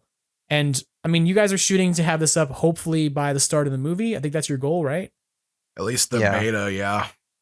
Yeah, that's what we're hoping for. And we're gonna start, and as soon as we launch this, don't expect if you filled out the form you're on it right away, because we're going through each of these rows one by one. We already have like over 100 entries. We're over 100 entries now, and just to put it in perspective for you, the first round of advertising for the database was me going to the email chain, copying 200 something odd emails and emailing each individual franchise that contacted me about the map. And then we did some posts in franchises worldwide, Ghostbusters Inc. We're, on this podcast, and then we're in talks with Jason of doing an article about, this project too. So, we're going to launch it and we're going to do as many teams as we can, but the plan is to launch it internationally. That's the that's the long-term goal. We've already started talking about it, and trying to figure out, trying to get over the English barrier sometimes is tough. Even when we had the Canada, some parts in Canada when we were working on the map, there was a large English barrier, which is fine. We'll figure that out when we get to it. But that's ultimately the goal, is to get as many franchises on there from all over the world as possible, because, there's Ghostbusters everywhere. We were just talking about Germany earlier. So that's the ultimate goal. And so when we launch, I think the plan is, and I don't know, I could be wrong on this. I know we're going to be doing the 501c3 groups because they were, some of the first groups that submitted, and then we'll just go down the list of, and then go down the list. You go down the list. So don't panic. I promise you, if you filled out the form, it's in there for me to go and look at and get all the information for. 98% of the teams that submitted already are groups that did the map project, or I'm at least familiar, because I don't know, for whatever reason, my brain is stuck on Ghostbusters stuff for the past 10 years of my life. So chances are, if you wear a light up backpack, I probably either A, know who you are, B, I know your franchise, or C, I know somebody in your franchise. So I'm not going to have to go over this with a microscope like I did the map project. If I don't know who your team is and you submitted, I'm going to go and look, or one of the 4 of us is going to go look, and we're going to determine if you're a legitimate entity. But, the benefit is most of the teams that already did this, I'm already familiar with. So this is going to work out great for us, and it's going to make the process a lot easier. Since you said no podcasts, I'm going to go create a franchise. Hey, go ahead. As long as he passed the rules. Jim, you can't be a drama llama. You got to get an event in. So you either have to do. I had to do one in 2023, so I got to go back in time. You can, but newer franchises, as the time progresses, you can do an event in 2024, and I'm going to consider you active. Okay, I got to get some balloons. I got to stand outside my local library. I got to name myself the Ectoplasmic Extraplasm Ghostbusters, and I got to pay like a homeless guy to hang out with me, and then I can. The human fund would be good too. You know.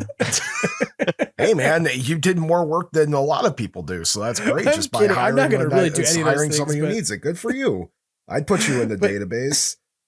I do want to highlight the roles too that everyone's doing. So Yes. Bob didn't, Bob for sure has mentioned the data entry, but he's also he's also very much just like kind of selling the whole idea out to all sorts of different people. Jacob is handling data entry as well as the graphics. So the WhoYaGonnaCall.org logo with the Moogly with the Rolodex. Yeah, that's all him. Nice. I'm handling the front end design. So I do web design when I'm not ghostbusting. That actually pays the bills. So I'm designing it all and then just coding it. And then on the back end, Peter Natales is in charge of the actual like database itself and the whole structure and making my stuff with real data. The magic. So yeah. It's the unsung. Yeah. It's like sort of the unsung part of the project in some ways because it's like the part no I one just say sees. Data goes here, and then he says, "Okay, here is data." But it's like funny because it's like all of that is like the engine, right? That like makes the whole thing work. But it's the part that like nobody actually sees how it works. It's like I was talking with him earlier today via Facebook chat, and he was like, "Go easy on those boys." And I was like, "What do you mean?" And he was like, he was joking around. He was like, "Go easy on those boys." And I was like, "What do you mean?" He's like, "Well, I don't know if you're gonna have like a lot of deep questions about like sort of what the back end is." And I was like, he's like, "They're not gonna know, right?" And I said, "Well, it's funny you said that." I said, "Because I appreciate the back end as a former IT guy. Like that's before I became a comm he's saying that person." because he wants you to, because he's super proud of it. He is very, and I will tell you, as somebody who has. It's funny because like Peter and Ryan will go in there and they'll go into techno babble mode, and like Jacob understands that to an extent because it kind of correlates to what he does. Me, I'm just a dummy, so I don't know a damn thing they're saying. So it's listening to all of them chat. It's kind of like that moment in Ghostbusters where it's like, let's pretend I don't know anything about web design, right? And it's like, you never studied. I'm like, no. And it's, I got to say though, and while I'm on the show, I get to gloat for a minute. Jacob and I did this map project and we thought it'd be a good one and done thing. And, these two are able to take this, this art project. Essentially, it's what the map project is, just an art project. Took a lot of time and effort to get done. And it was a gift for me to the community at the end of the day. And these two have turned this map into something so amazing. I'm not going to talk too much about this, but when I was at the Wonderverse premiere night with Eric Reich, I got to pull my phone out and show Eric what we're working on. And I'm like, here's what Ryan and Peter are doing, man. And Eric looked at that and said, "That's absolutely amazing. When we're ready, let's talk and figure out how we can get involved." And it's like, that's a really amazing thing that Ryan and Peter are able to take this concept that Jacob and I used to cry about sometimes. That's a joke, and just being able to be like, here's this, and they're able to create this and you've got a chance to see the demo of it today. We haven't really showed anybody that yet. And I'm so proud to say I'm working with these individuals, and Ryan and Peter just knock it out of the park. No, I'm glad you're all working on it because like, I mean, to be as much as like I'm joking about, what those old franchise certificates mean or anything else, like, to be able to go like just right now, like I'm looking at one of the demo pages from the database, right? And it's like services offered, birthday parties, convention booths, corporate events, days of service, ecto appearances, food drives, hospital visits, outdoor events. Like these are things that like, I don't necessarily think of like, oh, what's the Ghostbusters group doing? They're going to a convention and they're raising money for what? Charity. Okay, cool. Right. But like, this is an ability for like, you to be able to say like, this is what we can provide to you uniquely, and I think that that's something that is, that's lacking. like, it's kind of strange to think about this, but it's like the way you sort of said this, Ryan, of like, we're all guys in flight suits or all people in flight suits when people see us from far away. It's kind of true. So like this also gives you the ability to also to like figure out where the unique skill sets are between the folks in the community, you know? And like, it's funny that like we're using Germany as the example because my partner is not, you know, she's not a ghost head. She's not like a huge Ghostbusters fanatic. She will put on a flight suit and stand in the driveway with me at Halloween and hand out candy to kids and whatnot. And we'll play the part and whatnot and play the game. But like, we're sitting at dinner tonight and she's like, so what are you doing with the podcast? You know, who are you talking to? And I told her I was talking to you guys and what we were going to be talking about. And the first thing she said was, is it going to be like international? Cause like those German Ghostbusters that like, you know, the German Ghostbusters who build all those props you're always talking about. And I was like, yeah, she's the kind of person who sort of like stands on the sidelines of the fandom, who watches what we do and is like, oh, I can see how you could connect these two things together.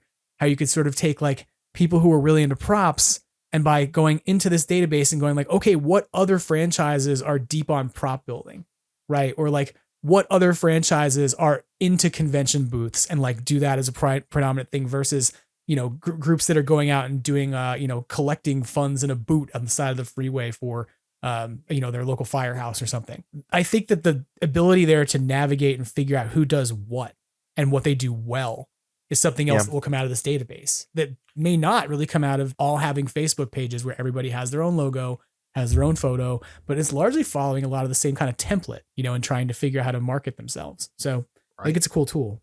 I think that was one of our longest talks, wasn't it, Ryan? Trying to figure out what we would put on there for options to pick. And prop building is not an option right now, so I should add that. That was one of our things that we talked about when we sat down, the four of us, and we were in our group chat, and we were trying to figure out what the database is, right? Well, we knew what it was, but what does it break down to being? One of our longest conversations were, what do services require? Because one of the, I might have been Peter, might have been you, Ryan, I can't remember, but the coolest thing was somebody was like outdoor events, because you don't think about that. Somebody might say, can you go do an outdoor event?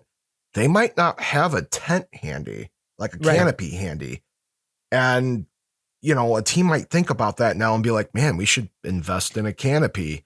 Exactly. And those are things you don't think about, especially a new franchise. You know, I'm blessed to be a part of a group that's been around for 11 years now. So we've pretty much been through the rough of it. We're ready to expect just about anything. But if you're a new group and you don't think about these things, you might look at this list and be like, man, we should just go buy like a $50 canopy real quick so we have it available to us. Right. And my last thing I want to point out here, one thing I'd really like to see happen from this is more groups taking the dive into the 501c3 route.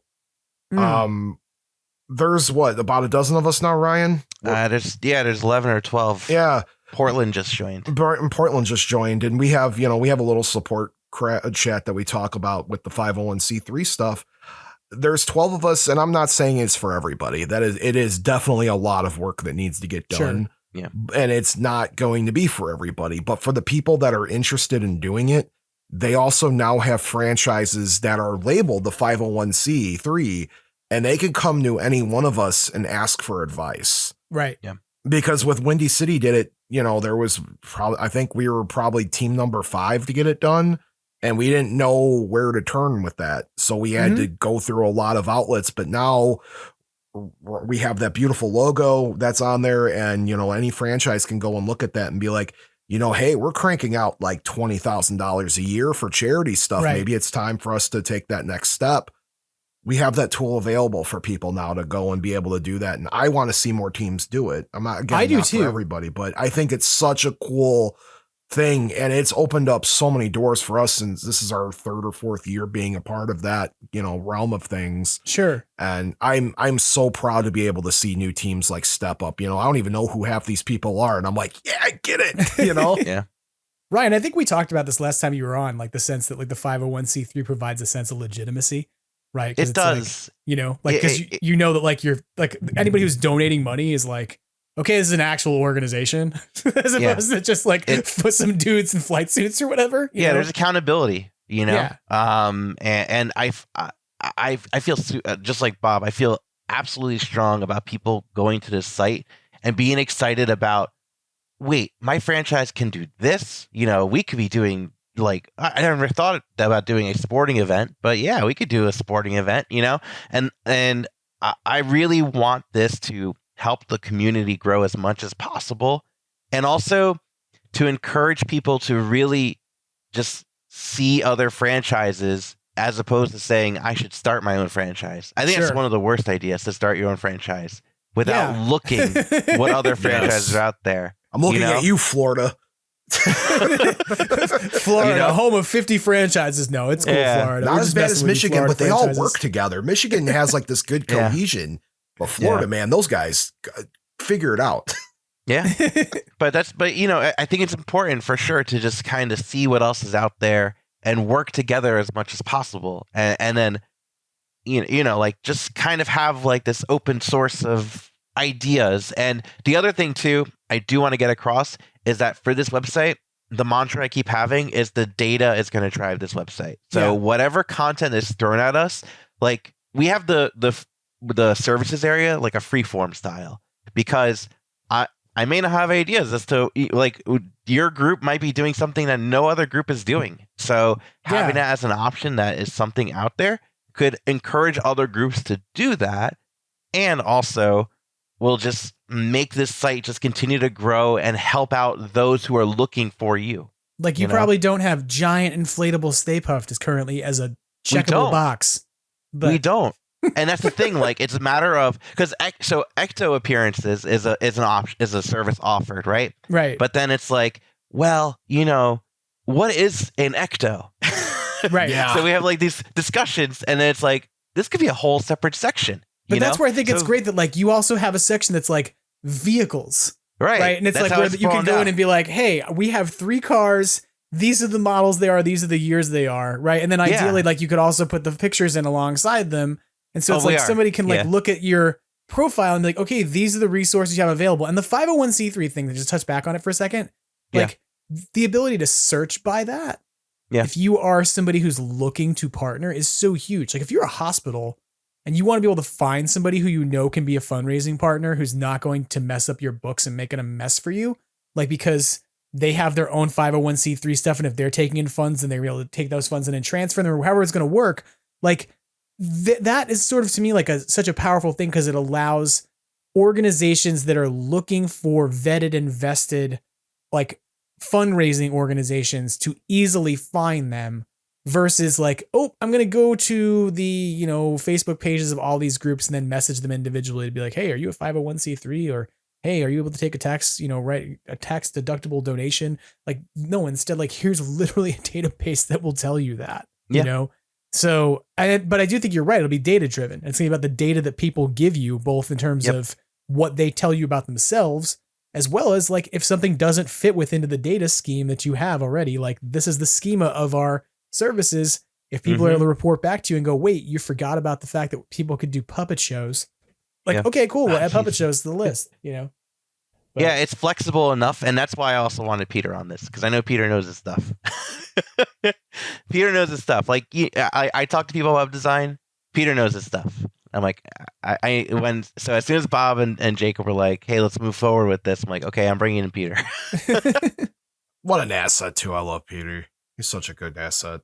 The one thing I also want to stress to everybody is just because there's 4 people working on this project, the reality is it's because we're 4 idiots that are literally volunteering our, hours and hours of our time. For example, I cranked about 7 hours trying to figure out how to email about 300 individual emails. That sucked. So just because we're the ones doing this doesn't make us, the creme de la creme Ghostbusters. So if there is something you need to discuss with us or something you think should be added to the database, it's not like we're going to be like, no, you can email us at any time. We even have our own email address. I stress on there, if there's a legitimate reason why you guys didn't do an event in 2023, reach out, man. We're not monsters. We have to have some kind of level of standardization, but we're not the Ghostbusters police. So if there's legitimate reasons, or if there's a legitimate concern, or if you have a legitimate idea, reach out to us. There's no such thing as a wrong answer. I might make fun of you about it, but there's no such thing as a wrong answer. That's a joke, by the way. I'm not a monster. But no, if you guys have ideas, you can email us. It's whoyagonnacall.org@gmail.com, right, Ryan? That's right. Yeah, and dot is spelled out DOT. No, it's not. It's literal dot. Oh, geez, don't pay attention to me, guys. Don't pay attention. I'm it's one of the. Gonna call actual dot. Yeah, org. we're gonna call .org. We'll give it to Jim for his notes on the episode, so you guys can go and email us if you have questions, and then you can obviously fill out the database form. It'll take you all of 5 minutes to do, and the other thing is we're not tracking down teams to do this, guys. I am not in the business to be like, hey, we're doing this database. You should do. No, none of us ain't got time for that. So yeah, but the good news is when this site is live and out there, we're gonna get more content. Oh, we're gonna get more groups will be like, whoa, okay. Yeah, I mean, once it's up and people see too, that they can be listed in it, people are gonna want to be listed in it because it's gonna be like a great resource to be in with everybody else. So I imagine you're right about that. And it's gonna be that living document that we want. We're gonna have this cool living thing that is gonna be constantly updated. We'll have different stuff. I also, by the way, I didn't give shout outs to two other of our developers. Martin, part of the New York City Ghostbusters, and one of Peter's friends is handling Martin's been handling coding stuff, and then he's like our intern that he's worked. No, he's not an intern. He's a full-on dev. And then one of Peter's friends handling the deployment, which is the biggest next step, because once it's deployed out to the masses, then it's going to be really kicking. Yeah. At the end of this, how many teams do you guys think there are in the world that follow some kind of standard that we are setting forth? How many franchises do you think because Jacob and I were kind of lenient with the map, and I don't remember the exact number. I want to say it was like 247, and I'm probably really wrong, and Jacob's listening to this being like, Bob, you're an idiot. But we ended up with over 200, almost 300. And I mean, that was kind of lenient, but now that we have, and that was just North America. That was just North America. Yeah. So how many teams do you think are going to come forward and fill out this database when it's all said and done that follow those, very basic standards? Like, how many do you think are going to be out there? That's an interesting, 5. That's a question. No. 5. There's got to be at least 400. I would say minimum 500, because there's groups I'm learning about that are in Turkey. I've been in this hobby and I'm very immersed in this hobby community for 10 years. I didn't know there were franchises in Turkey, and I learned that through this project. Yeah, so. I think you're probably right. It's going to be probably a larger understanding of who's out there. I think that, right now there's plenty of Ghostbusters groups that I don't interact with because I'm not messing around on Facebook. Right. And it's like, and that's part of what I realize is that like the longer we go on, the fewer of us are actually spending time on Facebook, which I think was, when people go, oh, my page was deleted, I'm like, okay, cool. But like, do you really need it in this day and age? Like, is that how you're connecting with folks the most? And I think that that's part of why this is so valuable, is that it's going to create a centralized place where, regardless of where you live in the world or what social media or social network you typically use to get the word out about your franchise, it'll be a place to come together, to find. Yeah, things. we need to stop. Honestly, all Ghostbusters groups need to stop having Facebook as their main dependency and their main way of bringing things in, New York City Ghostbusters included. And that's why WhoYaGonnaCall.org, I feel like, is going to be super important, because it's going to have all the contact information you need, what this group offers, what they do, and get you set up for it right away. Yeah. Just last week, we got an email from some like movie theater rep that has a bunch of movie theaters in New York about having us for Frozen Empire. But all the groups, all the locations were like near the Hudson Valley Ghostbusters or the Buffalo guys. Right. So we just forwarded to them, like, hey. And that's the cool part, is like, if you don't have something by you can at least then say, hey, there's this website you can go to that will link you up with people in your area. Like, so I can't necessarily help you. You found me on social media, but here's a website that we can plug your zip code into that's going to help you find maybe 2 or 3 franchises that are closer to you. And so it becomes a really great networking tool too, to sort of spread that around throughout the community. I really I can't wait to see it go live, because I mean, I know you're not going to put Extraplasm in it. It's fine, but I'm kidding. But like, I'm not totally in joking. the list. But no, I'm fine with it. I'm just messing with you. But like, I'm so excited to be able to see, like, easily, like, even for me thinking about putting together episodes of this show, sometimes I want to look at what people are doing, and I see that a franchise is doing something, and then it's like I shoot them a message on Instagram because they make something like a map and they don't answer me, and I don't have a way to get in touch with them. And then they come on the show like a year later. And I'm kidding. I'm totally messing with you, Bob. But like, I totally did message you on Instagram a year ago and be like, I'm putting together a map. Hi, I want to call him on my podcast. Never heard from you. If I had a database that had a phone number, then I might have called you. But because now I know who to call. But I mean, in all seriousness, like it's a really useful thing that is going to let people contact each other that in a way that where it doesn't matter whether or not Facebook deletes your page. Like it may matter at a personal sentimental level because you have a lot of photos uploaded there, but in terms of being available and reachable to people, you know, I think it's a super valuable thing. The key thing is whether or not we can get the WhoYaGonnaCall Facebook page back.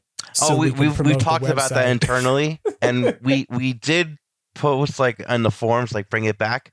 But we also said if they don't bring it back, we'll just start a brand new one, like right with the launch, because we only got like 70 likes in the beginning. Right. We're not even, the site's not even up yet. But so we'll need it to get the word out. But I mean, I'm hopeful that like, you know, a year from now, pretty much everybody who's following all these different organizations and different groups on Facebook, you know, GB fans or franchises worldwide or Ghostbusters news, they're also following or checking in regularly with this database to see what's going on in their area and who's doing it. So before we wrap up, is there anything that each of you sort of want to share about what's going on in your respective franchises? Because we really didn't talk much about what you got going on individually.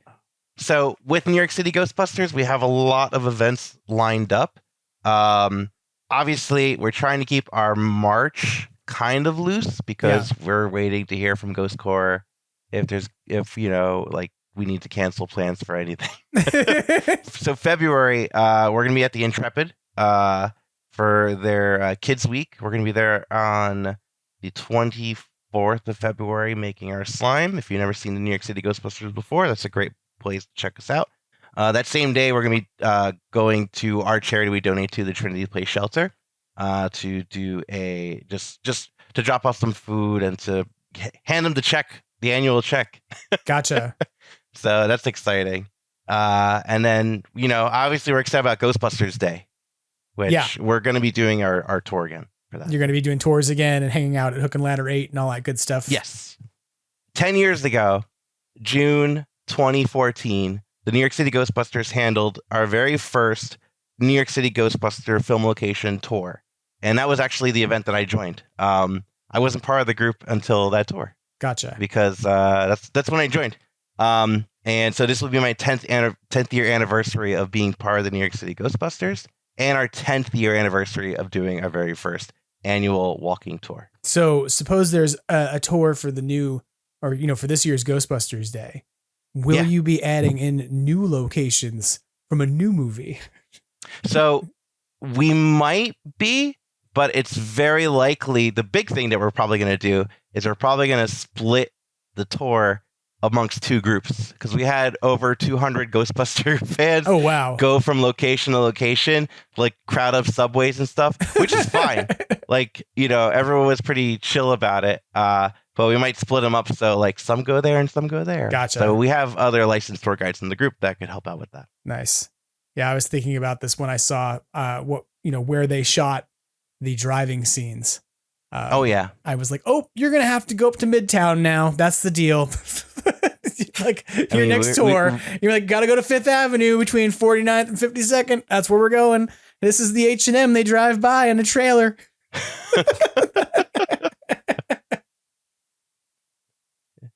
And we had that day too. A lot of the pictures from that day that were like posted like on Reddit and stuff.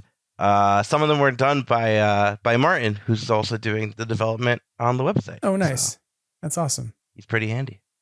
Bob, what do you all have going on at Windy City?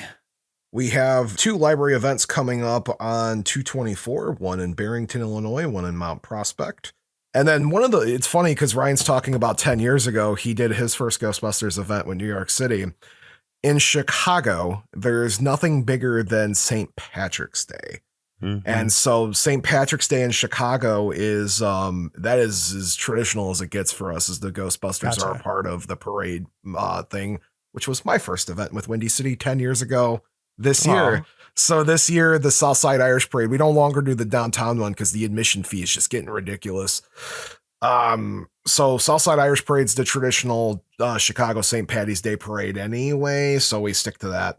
Then St. Charles, Illinois, one of the suburbs, we're going to be there. But yeah, it's kind of cool because 10 years ago, I did my first event. So I think that's really funny, Ryan. Happy anniversary. Happy anniversary. And Windy City Ghostbusters turned 10 last year. So they turned 10 and then I joined 1 year later. So it would have been now my 10 years of being a Ghostbuster is this year, which is wild to say out loud that I've been doing this for 10 years. And I have traveled from coast to coast doing this, and I have met some of the most amazing people in the entire world doing it. So it's kind of cool. Maybe I'll write a book someday called Why My Back Hurts, the Bob Anderson story.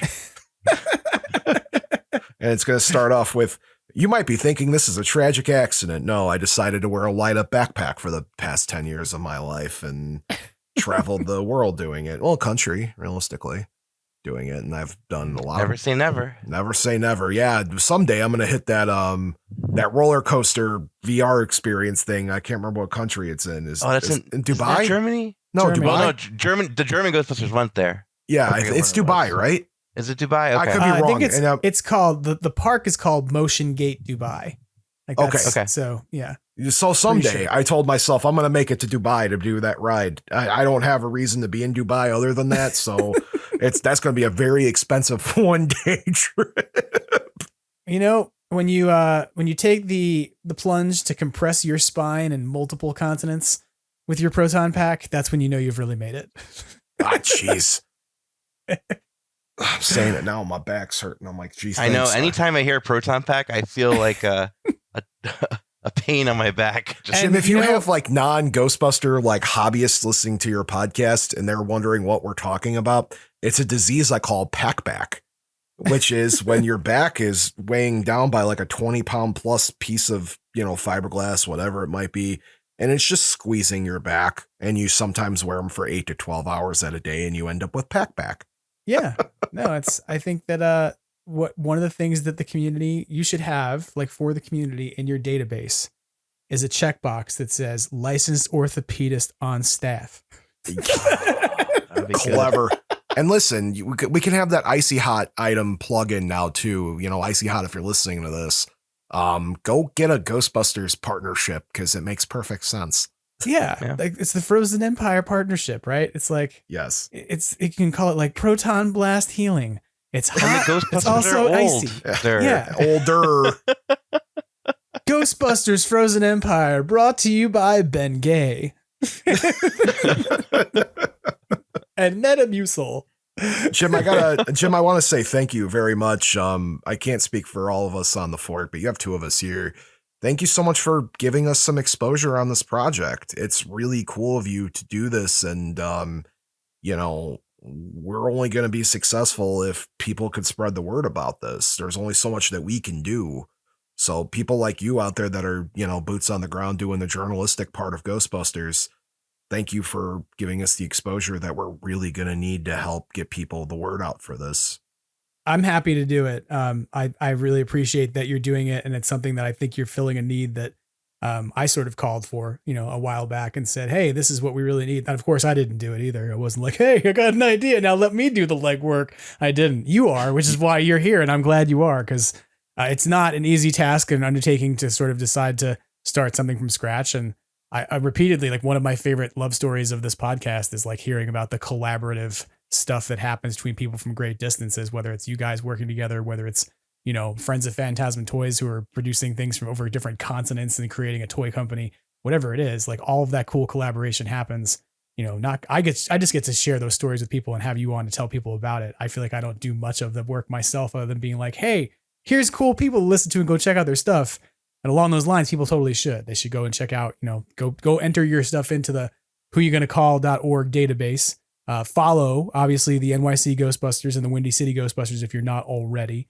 And I'll say this, I hope that we get to see each other like this year. One of my big goals this year is to be like able to see the folks who come on the podcast in the 40th anniversary of the franchise. If we do get to see each other, we're totally going to have a pizza showdown. I know where to take you. I know exactly where to take you. This is like, we're gonna have to have pizza showdown. Like I'm at the show in multiple cities. I'm gonna show up in Chicago so we can go to Wonderverse.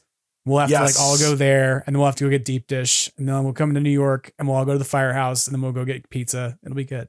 Yeah. You need to, let me know if you make it to Wonderverse. It's an experience. I'll say I definitely want to go.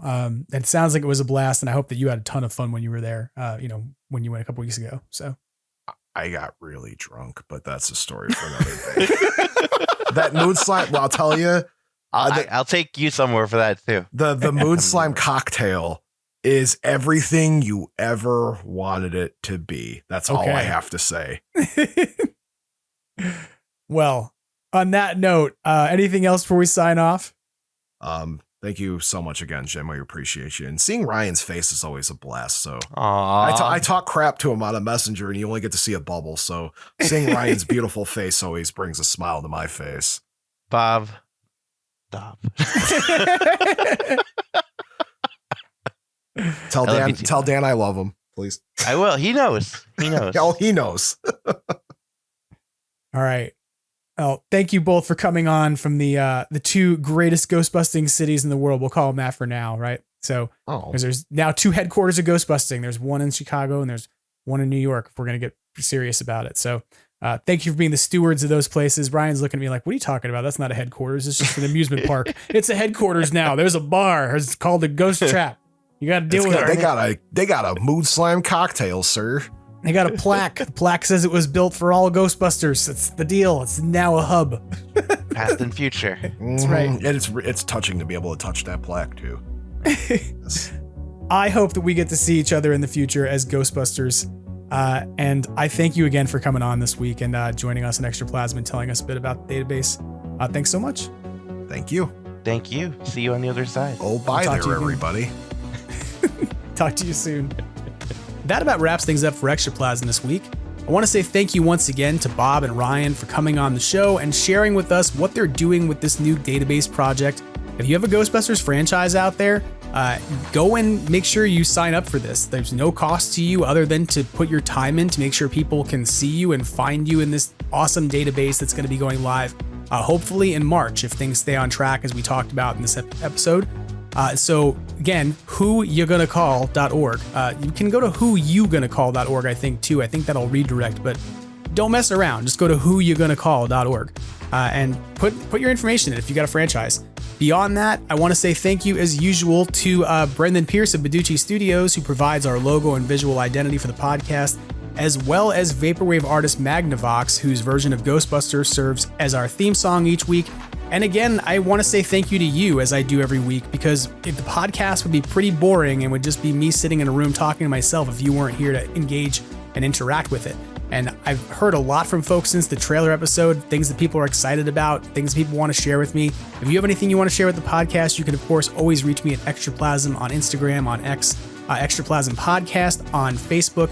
And of course, if you're going to get yourself a poster, you're going to need to go over to www.youtube.com/@extraplasm and take a look at that video, leave a nice comment, and then fill out that form over at bit.ly/extraplasm posters. Do it. Make sure you get yourself in the running for that. But again, thank you so much for the support for Extraplasm each week. It's great to hear from you. If you have anything you want to share, do reach out. And the final way you can do that is via email at extraplasampodcast@gmail.com. Thanks again for tuning in. We got 6 weeks to go until we walk into the movie theater and sort of proverbially together, and then we get to talk about this movie and be totally excited about what we saw. So until we get there, stay calm, stay fit, stay sharp, make good decisions, and as Ernie Hudson reminds you every week, try to have fun and always keep on busting. Take care.